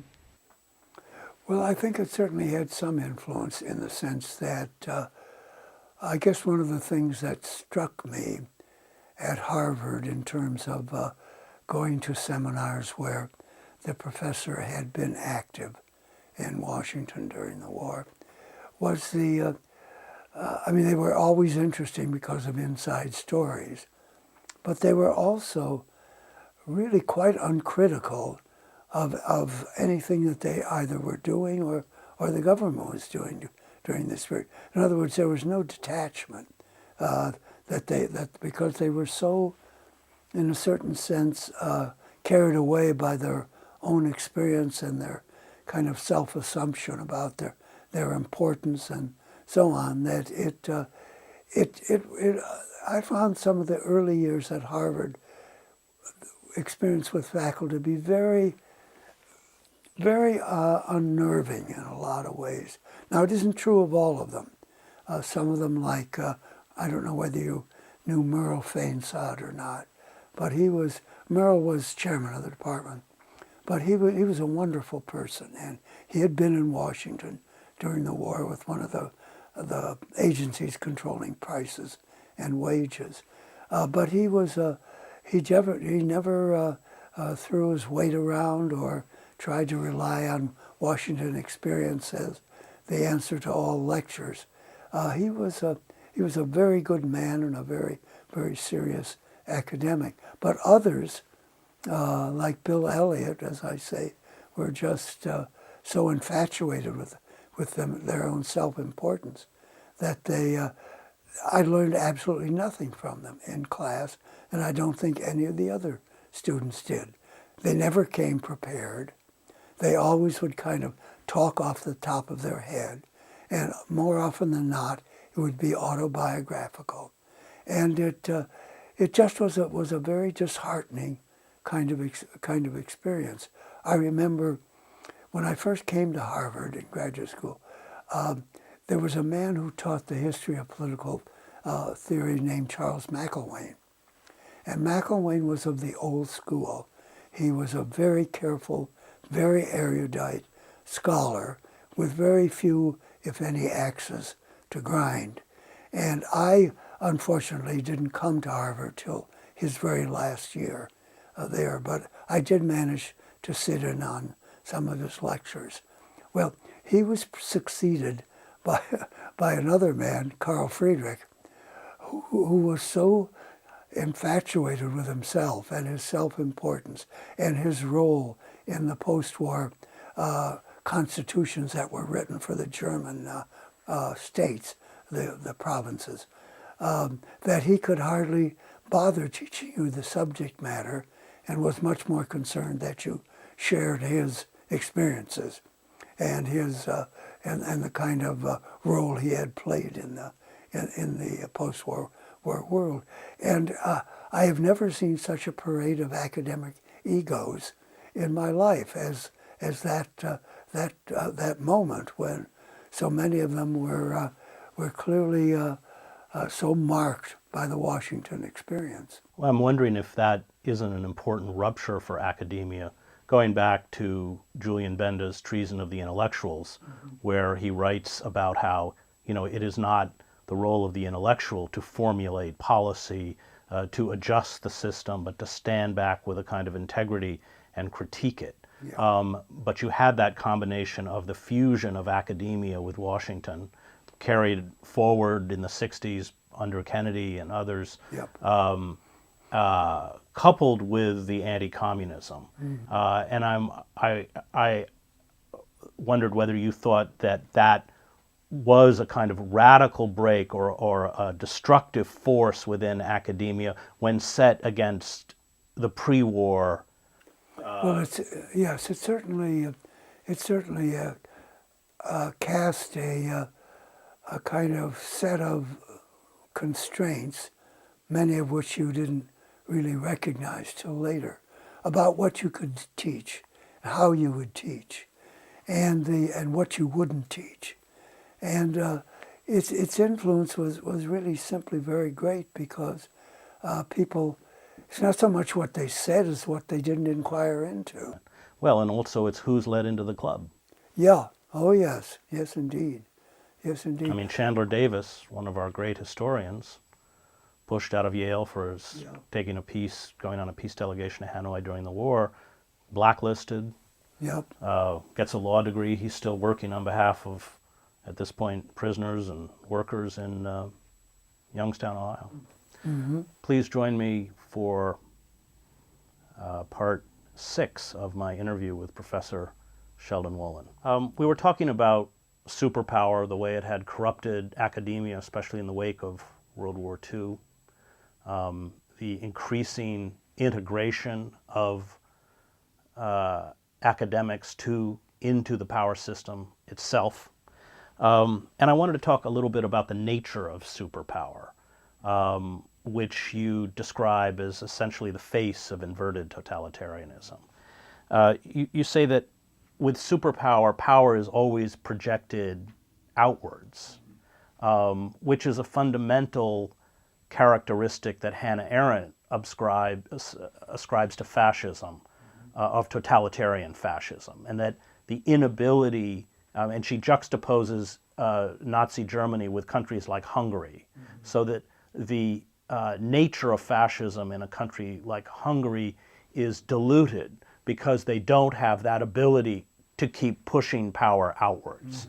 We, of course, in our system of inverted totalitarianism, have been constantly expanding, hundreds of bases around the world. We virtually at this point occupy most of the Middle East, and I spent 7 years in the Middle East, and to come back to America and have Americans wonder why we are detested is absolutely mystifying, because the facts on the ground, the direct occupation of 2 countries, the proxy wars that are carried out, Somalia, Pakistan, Yemen, have engendered ISIS and resurrected Al-Qaeda and other jihadist movements in a way that is completely understandable and rational from their perspective.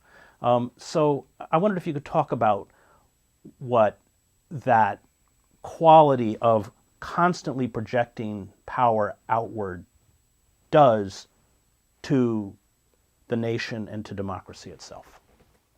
I think in some respects it's pretty apparent what it does in terms of governing institutions.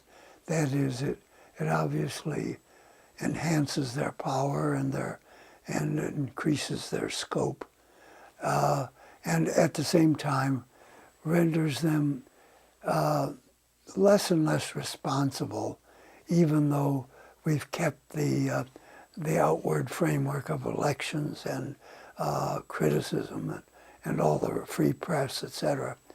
But the power is there, and it is thanks to, particularly to contemporary technology, it is power that's kind of endlessly expandable. And it's very different from the sort of imperialism of the 18th or 19th centuries, where resources always had a limit, and that territorial and other expansion was severely restricted by it.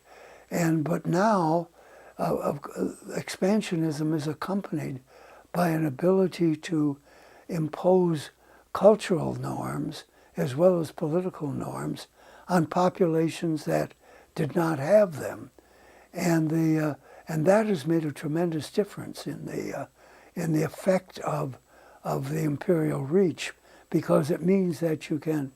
It's becoming easier to have it rationalized not only at home but also abroad, and the differences, I think, are just very, very profound between the kind of expansionism of the contemporary a state like America and those in the 18th and 19th centuries.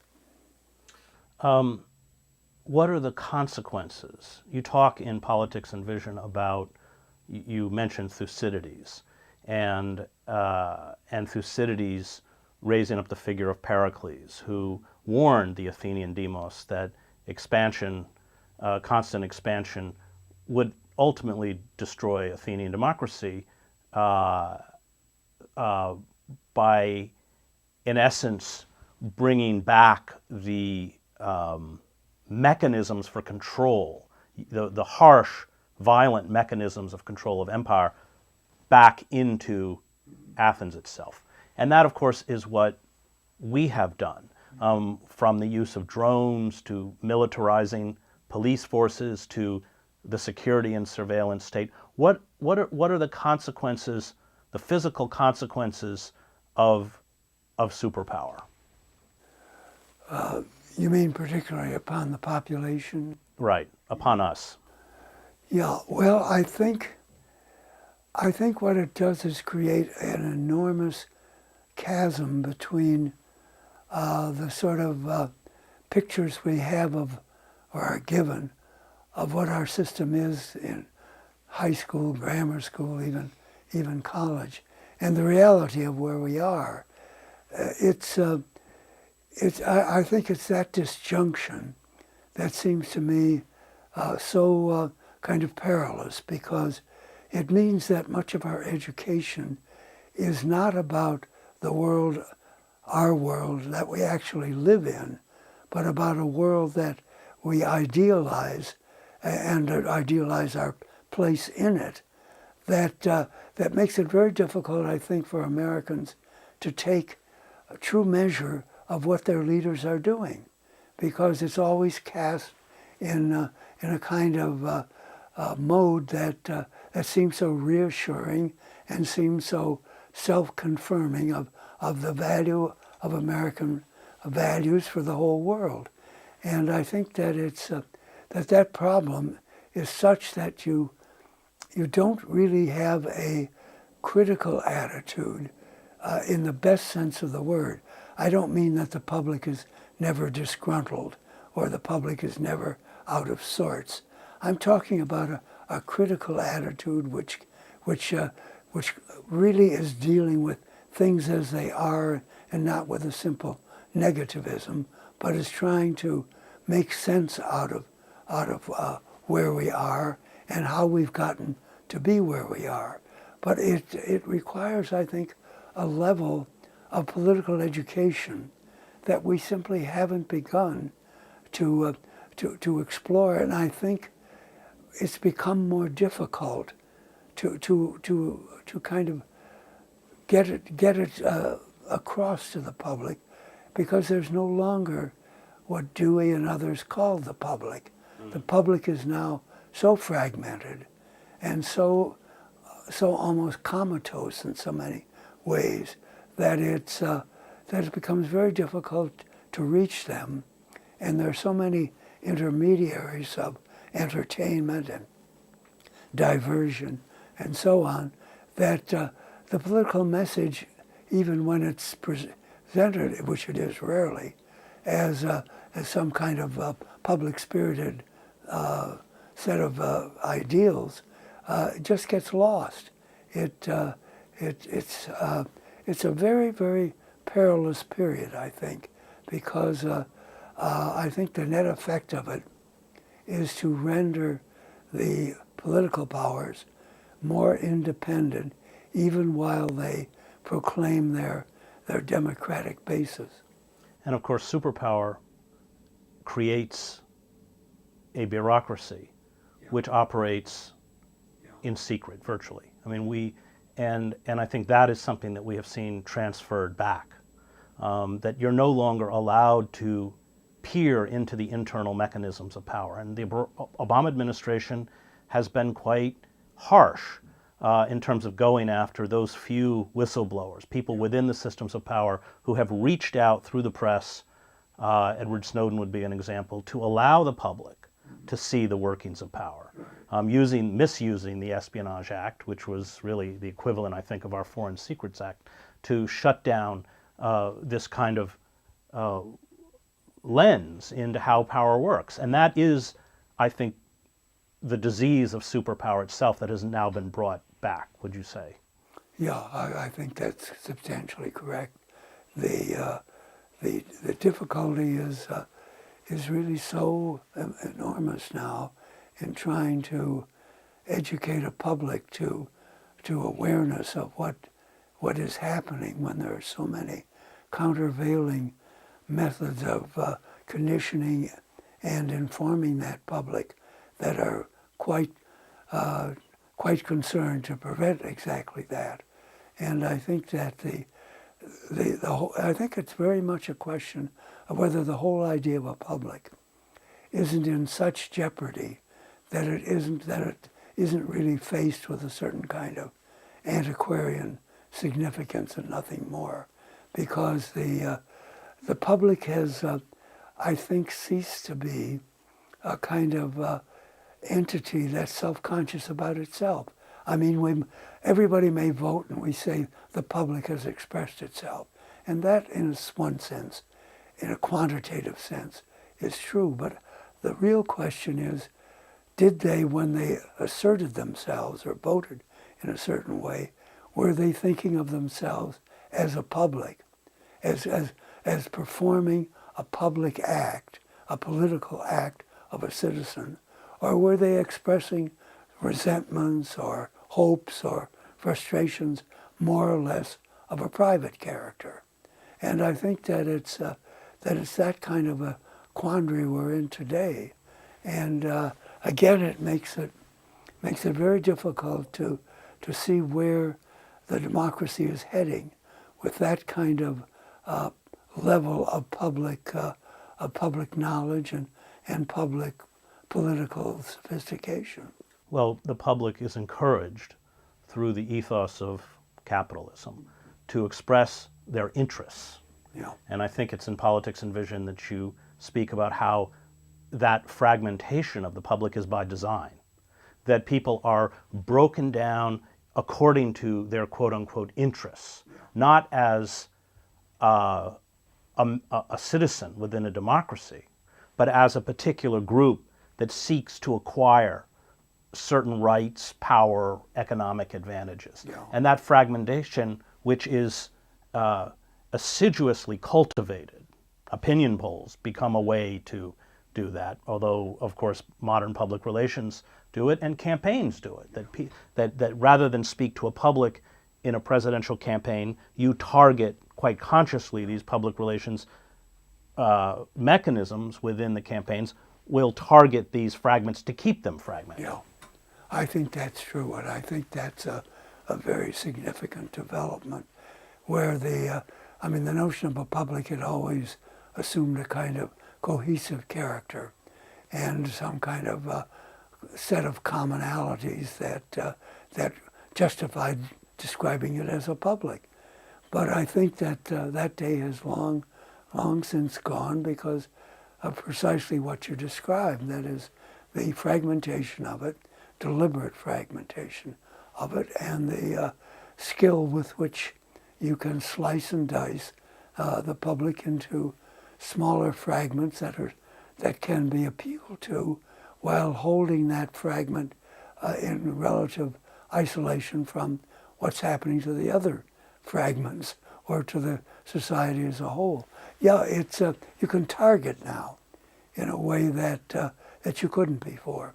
Before you had a blunt instrument called public opinion, and you assumed it, yet you shaped it as you shape some kind of amorphous mass into a whole.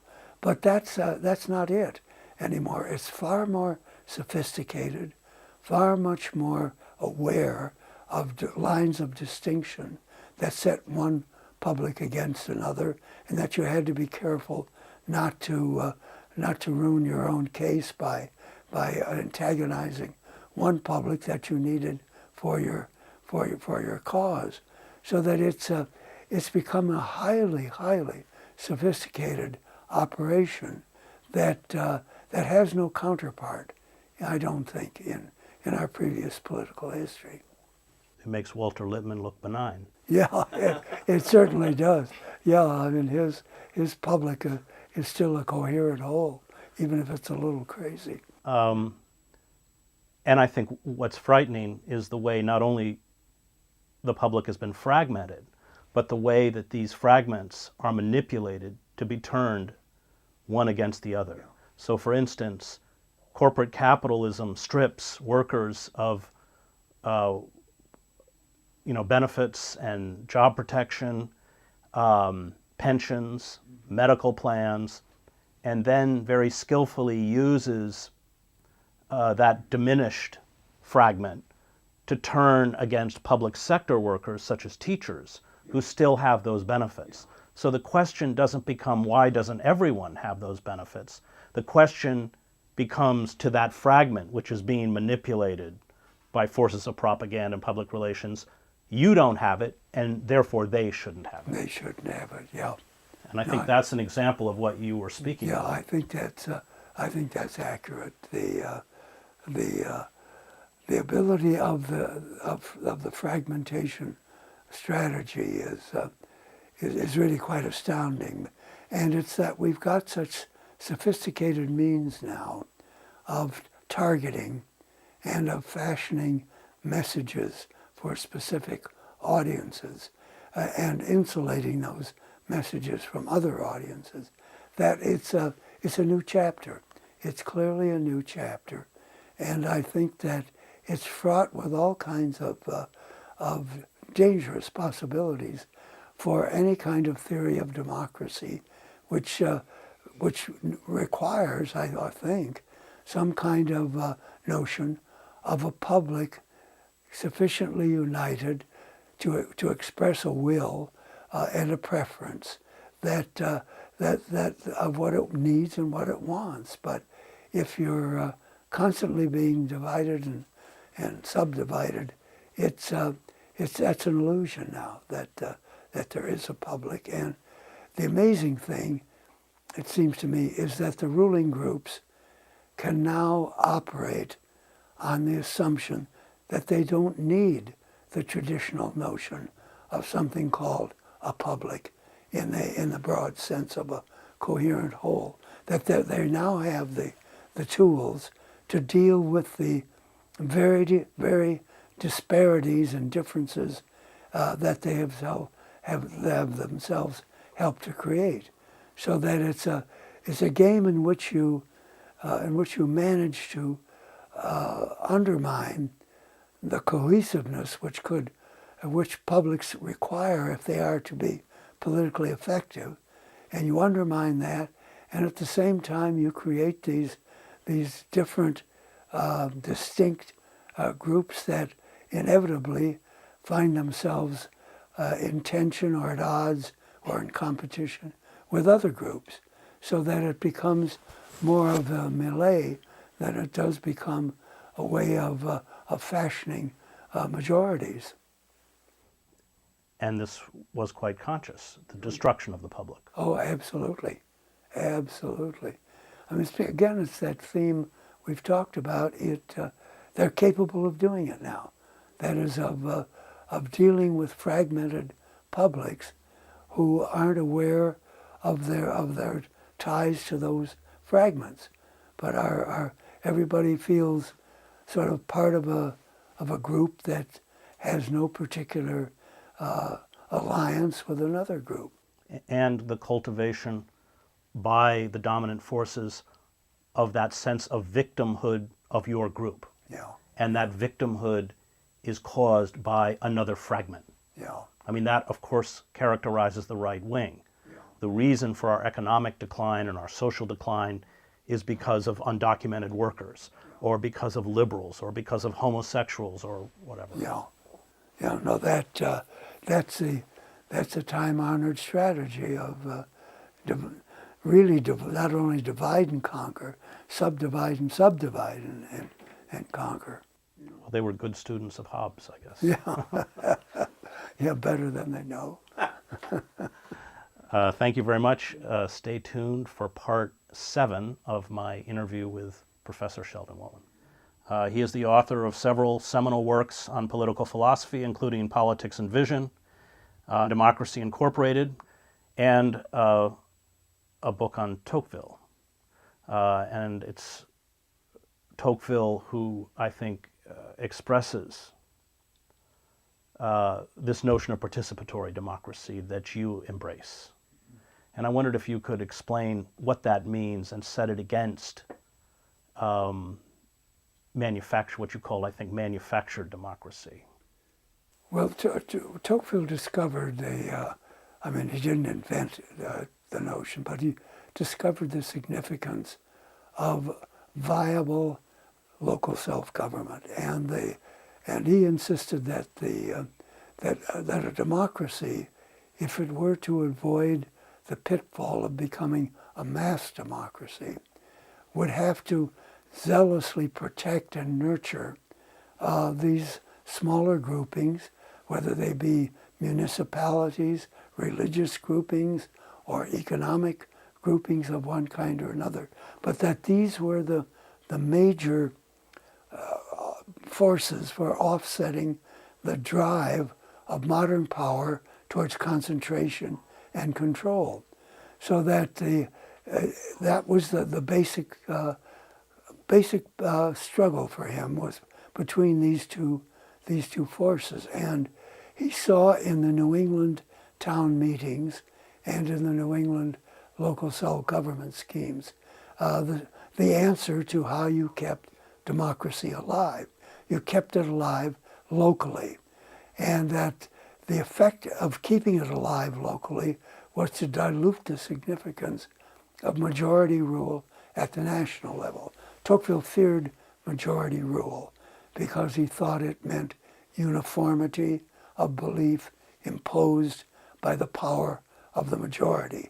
I think he, in a certain sense, may have overstated that and paid insufficient attention to the role of elites. I think that in some of his later writings, especially when they were concerned with France in the 1840s. This is Ancien Regime. Yeah, I think he became aware that there was a problem with that, and that the old regime's system of corporate bodies had to be carefully thought through, because they could easily become simply vested interests, and so that there was a lot of unfinished business in Tocqueville, and I think it's very important in understanding him that you recognize it. But I think that his definition of what participatory democracy is one that you embrace. Yes, it is, and I think that the common thread I think we both share, if I can put it that way pretentiously, that we share the notion that the problem is centralized power, Right. and that centralized power has assumed, because of scientific and technological developments, has assumed a quality of menace that it simply didn't have before. Before, it was simply the power of a central government in its army and in its bureaucracy to sort of enforce its will.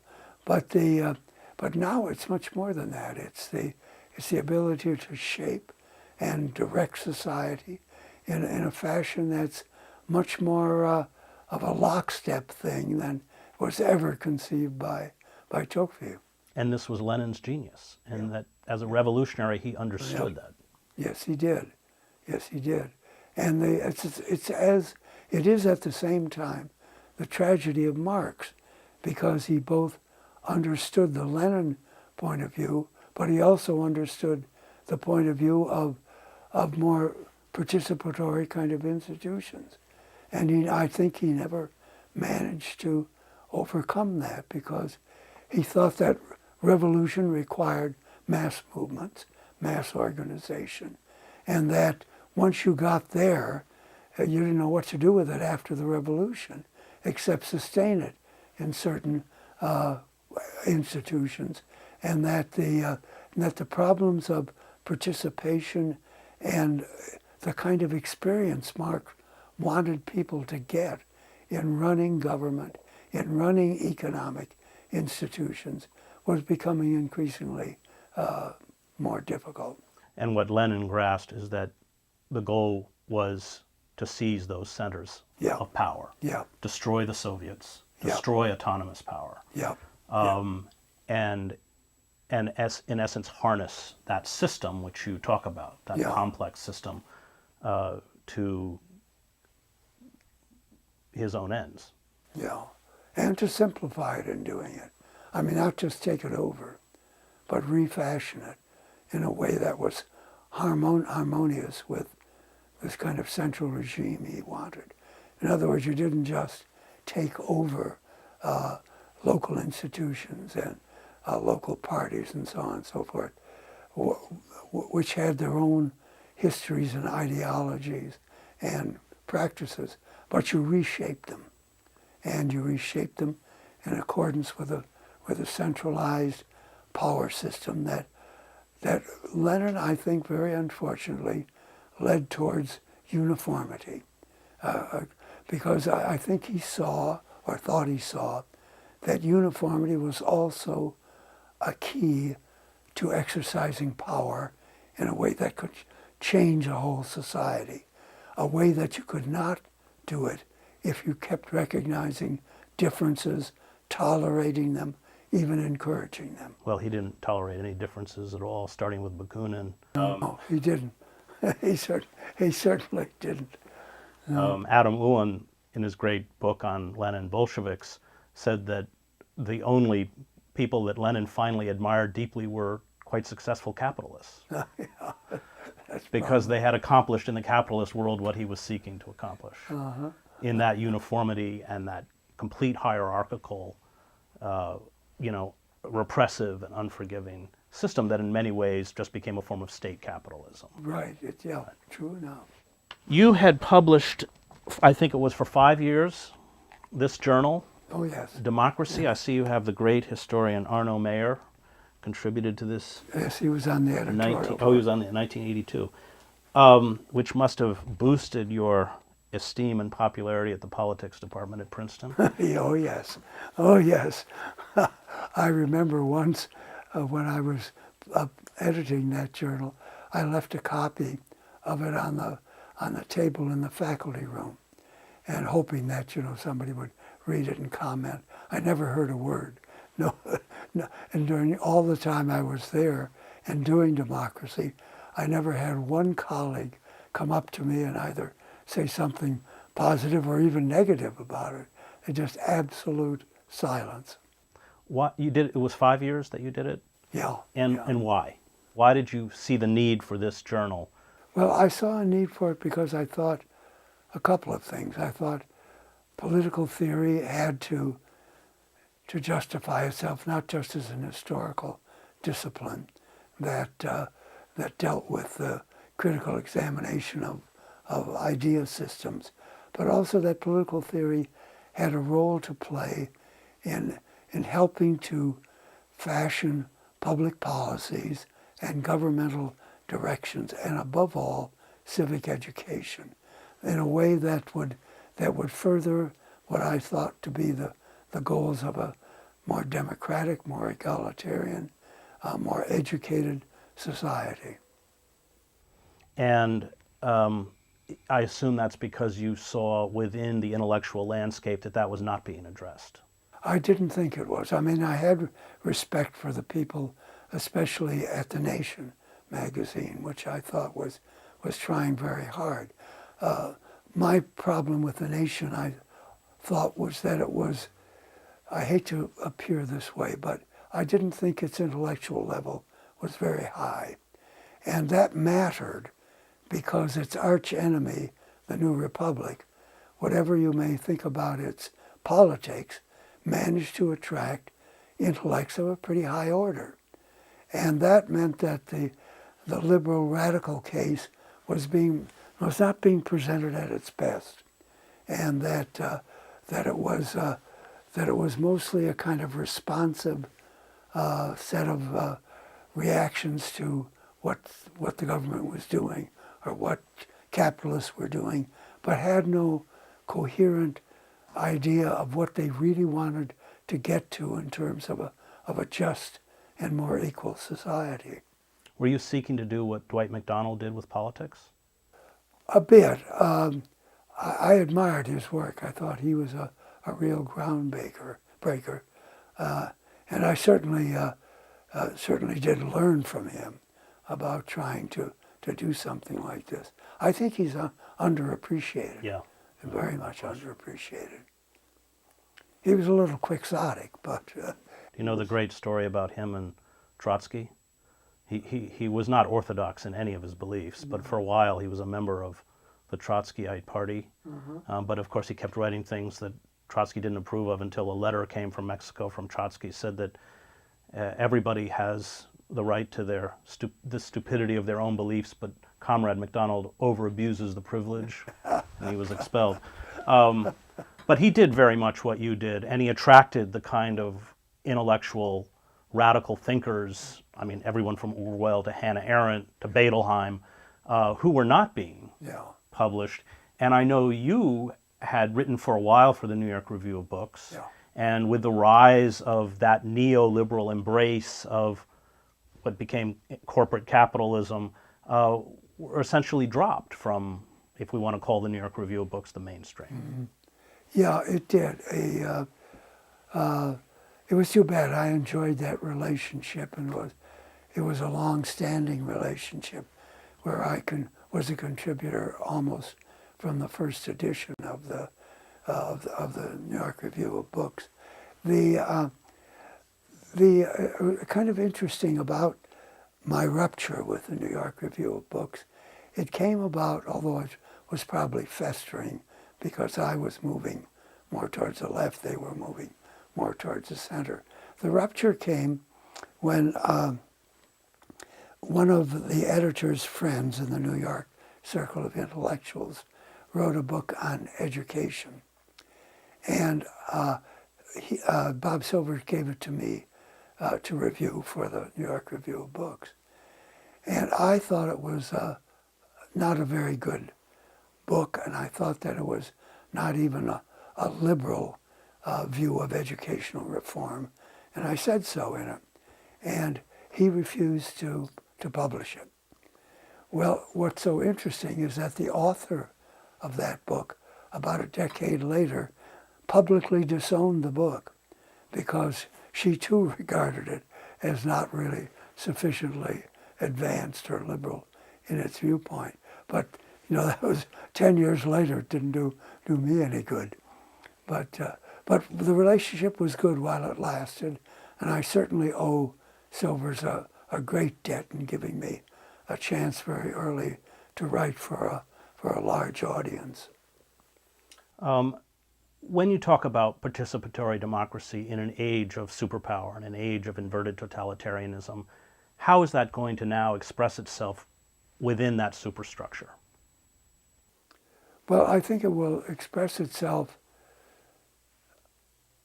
I guess the answer I would give is that precisely it doesn't express itself.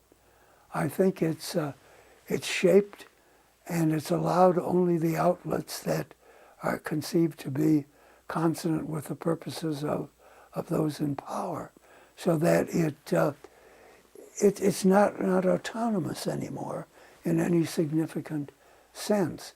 We have to keep realizing how difficult it is to get ideas into the public arena now for any significant audience. It's becoming more and more a matter of a few outlets, and if you should, for one reason or another, become persona non grata with any of those outlets, then your goose is cooked. There's no other way to go. So that there's a kind of, I think, hidden sort of force. I don't want to call it censorship. That's too strong. But there's a kind of hidden force that kind of makes you think twice about how far you want to go in pushing a particular point that is at odds with either the existing notions of the powers that be or the existing notions of the opposition. Which is called careerism. It is. And it's a powerful force. It is indeed. Both within the media, within academia, Yeah. and coming from the New York Times culture, you learn not so much how to lie, you learn what not to say, Yeah. what not to address, what questions not to ask. Yeah, I'm sure that's true. I'm sure it's true. I used to get a taste of it at Democracy, even when I was editing it, that there were certain taboo matters. Did you look at the Occupy movement as a form of participatory democracy? I did to an extent, yeah. I think it had certain healthy significance. I think it was kind of under, I hate to sound this way, but I thought it was under intellectualized in the sense that it didn't express seemed quite unable to express its own fundamental beliefs in a kind of coherent way that could really grab the country's attention. I think it was very strong on tactics and actions of that kind, and kind of weak in terms of its ability, as I say, to formulate in some kind of broad-based way its own system of beliefs. But it was at least a place, a physical place. Oh, no question about it. I think it's been grossly underestimated in terms of its importance. And the trouble is, when it doesn't get recognized for its importance, it gradually loses that importance because people forget about it. And it's too bad. I mean, memories are so short these days anyway, but the way it sort of disappears and seems to leave no noticeable mark is a really tragic aspect of our politics today, because people sacrificed, they were thinking, and they were trying to achieve a laudable end. And they were ridiculed and abused and so on. It's above all forgotten. And the state physically eradicated their encampments. Yeah, it did. Now it's a bad chapter, and I hope someday somebody writes it as a cautionary tale. Has true participatory democracy become, in the age of inverted totalitarianism, subversion in the eyes of the state? I'm not sure it's quite reached that point, because I think the powers that be view it as harmless. And they're smart enough to know that if something's harmless, there's no point in sort of making a pariah out of it. So that I think they're capitalizing on the sort of short attention span that people, especially people working, have for politics, and that it would soon go away and run its course, and that if they could contain it, they wouldn't have to really repress it, that it would gradually sort of shrivel up and disappear. So that I think it's been a deliberate tactic not to continuously engage the democracy movement intellectually, because that's a way of perpetuating its importance. Instead, you surround it with silence and hoping, and in the modern age with good reason, that memories will be short. And you use cliches in the mass media to demonize it and belittle it. Indeed. Thank you very much. Stay tuned for our final segment with Professor Wolin on revolution coming up. When you have a system of totalitarianism, in this case inverted totalitarianism, when you have effectively fragmented and destroyed the notion of the public, when you have institutions that define themselves as democratic and yet have abandoned civic virtue and the common good, and in fact harnessed their authority and their power to the interests of corporations, which is about creating a neo-feudalism, a security and surveillance state, enriching a small global oligarchic elite, perpetuating the militarization of the society and superpower itself, which defines itself through military prowess. Is that a point at which we should begin to discuss revolution? I think it is, but I think the proper emphasis should be on discussing it carefully. That is to say, I mean by carefully, not timidly, but carefully in the sense that we would really have to be breaking new ground. And I think it's because of the nature of the forces we've been talking about that constitute a challenge, I think, the like of which hasn't happened before. And that we've got to be very sure, because of the interlocked character of modern society, that we don't act prematurely and don't do more damage than really than are really justifiable. So that I think revolution is one of those words that I'm not so sure we shouldn't find a synonym that would capture its idea of significant, even radical change, but which somehow manages, I think, to discard the physical notions of overthrow and violence that inevitably it evokes in the modern consciousness. And I don't have a solution to that, but I think that's required. I think the idea of revolution simply carries too much baggage, and and the result of that is you're forced to fight all sorts of rearguard actions to say what you didn't mean because of the overtones and implications that revolution seems to have to the modern ear. So I think we do have to start striving for a new kind of vocabulary that would help us express what we mean by radical change without simply seeming to tie ourselves to the kite of previous notions of revolution. I think the contemporary condition, as I'm sure Marx would have been the first to acknowledge, is quite without precedent in terms of the concentration of capitalist power and of the relationship between capitalism and the state. It's always been there, but now we're talking about aggregates of power, the like of which the world has never seen, and the world that we have now come to see is in the throes of being integrated by those powers.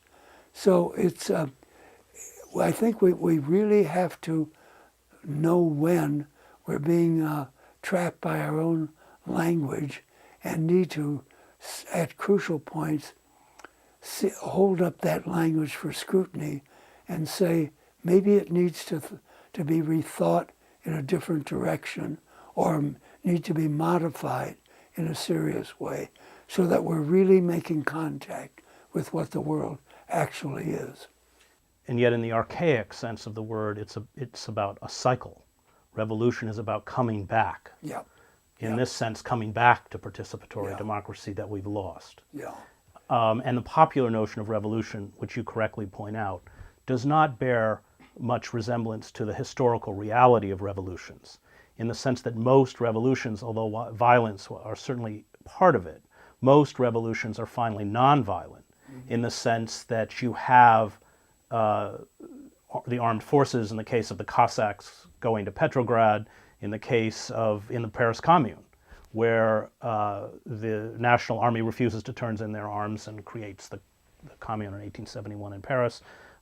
Even in contemporary situations, such as the downfall of the Shah in Iran in 1979, and the army refuses to fight. It is about converting intellectually, morally, ethically, those within the power structure who realize its decay, its corruption, its repression, and no longer are willing to sacrifice for it.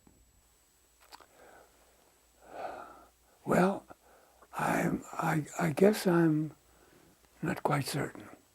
I'm not quite certain in the sense that I think your formulation would rely more than I would on trying to persuade the powers that be in the structure to change course or modify their behavior and modify their beliefs. And I don't think that's possible. Or if it's possible, it's not possible on a large scale. There might be deviants and rebels who would. But I really think it's, to have the form that I think would really justify calling it revolution, I think it has to be generated and shaped outside the power structure. And I think because what you're trying to do is to enlist and educate groups and individuals who have not had a political education or experience of much of any kind, and so that your task is compounded. It's for those who think the basic problem is just seize power. You're still confronted by that in that formula with a population that's basically unchanged, and that you then face the kind of cruel choices of forcing them to change so that they can support your structure. So that the real, I think, really difficult challenge is to accompany the attempt to gain power with an equally strong emphasis on public education that makes it, so to speak, a potentially responsible repository of that power. No, I would totally agree that it has to be formed outside of power. But I'm wondering whether once you can create a revolutionary ideology and a force that contests power, one of the secrets to revolutionary success is that message, which is what Václav Havel would call living in truth, that message, once it penetrates the lower levels of power, and I'm thinking of like the police or the case, those foot soldiers that are tasked with protecting an elite that they may very well view as venal, whether that can create, or in revolutionary society creates enough paralysis within the structures of power that you can bring it down. And I covered the fall of East Germany, where in the fall of 1989, Erich Honecker, who had been in power for 19 years as the dictator, sent down an elite paratroop division to Leipzig, because at that point they had 70,000 people massing in the streets.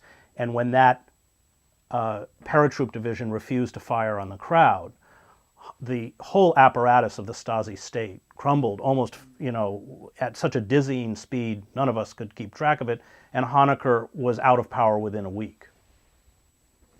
So I'm asking whether that, I think you're right, of course, that all of those revolutionary forces have to be formed outside of the structures of power, but whether finally, in some sense, appealing, if you want to call it, to the conscience of those at the low level, those people who are like the Cossacks, who come in and are told to quell the bread riots and instead fraternize with the crowds, whether that is, in your eyes, a kind of fundamental moment by which a power elite can be removed. I think there's something very much to be said for that, and of course, one wants to avoid apocalyptic notions, but I think what we're dealing with is the ability of Democrats, small d, to sustain the kind of political education in such a way that you concentrate upon those lower echelons of power and get them to think differently about their role. It's a very touchy subject because it leaves you open to accusations of promoting disloyalty among the police, say, or among the army, or what have you. And in a sense, that's true. But I think that nonetheless, without trying to, so to speak, baldly subvert the role of those powers in society, it is possible to reach them and to create a climate where they themselves have to come to grips with it. And I think that's a task that's arduous, and it's difficult, and it's even a little dangerous in our present age. Would you, if you look at those revolutionary philosophers, and we could perhaps even include Plato, they always talk about the creation of an elite, what Lenin would call a revolutionary vanguard, Machiavelli would call his Republican conspirators. Calvin would call his saints. Do you see that as a fundamental component of revolution? Mm-hmm. To some extent, I do. I would want to, of course, naturally avoid words like elite. But I do think, given the way that ordinary people become exhausted by the simple task of living, working, and trying to sustain families and neighborhoods in a way that just takes all of their energy, I do think it calls for some kind of group or class, you could even call them, who would undertake the kind of continuous political work of educating, criticizing, trying to bring pressure to bear, and working towards a revamping of political institutions. And I don't think I don't mean to imply that there should be a disconnect between that group and ordinary people.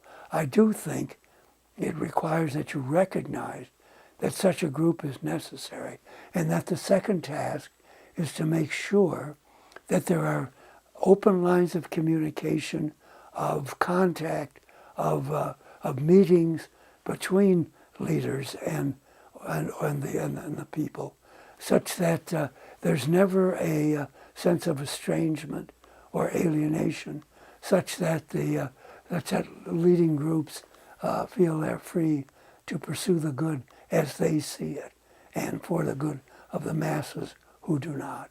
Do you worry about Bakunin's critique of the Bolsheviks, that power is the problem, and that once these people who may be very well intentioned, Trotsky would be an example of pre-revolutionary Trotsky, post-revolutionary Trotsky, at least in his writings, was very democratic. Once in power, he was Lenin's iron fist. Yeah. And I wonder whether Bakunin's not right that power is the problem in that sense, and creating an elite is a very dangerous move, or a vanguard or whatever. I think it is, and I think that our situation's somewhat different from what Trotsky and the others faced, in the sense that there are openings in our system of governance and of public discourse that do provide an opportunity, if you're willing to work hard enough, to get dissident voices out into the public realm, and that so that the need for force, violence, and so on, it seems to me is simply unnecessary. That as long as we have, constitutional guarantees that still mean something, and that we have free forms of communication that still mean something, I think that we're obligated to play by those rules, because they do allow us to disseminate the kind of message we want to disseminate, and that the need to sort of circumvent them or in some sense subvert them, it seems to me is self-defeating. And yet climate change has created a narrowing window of opportunity if we are going to survive as a species.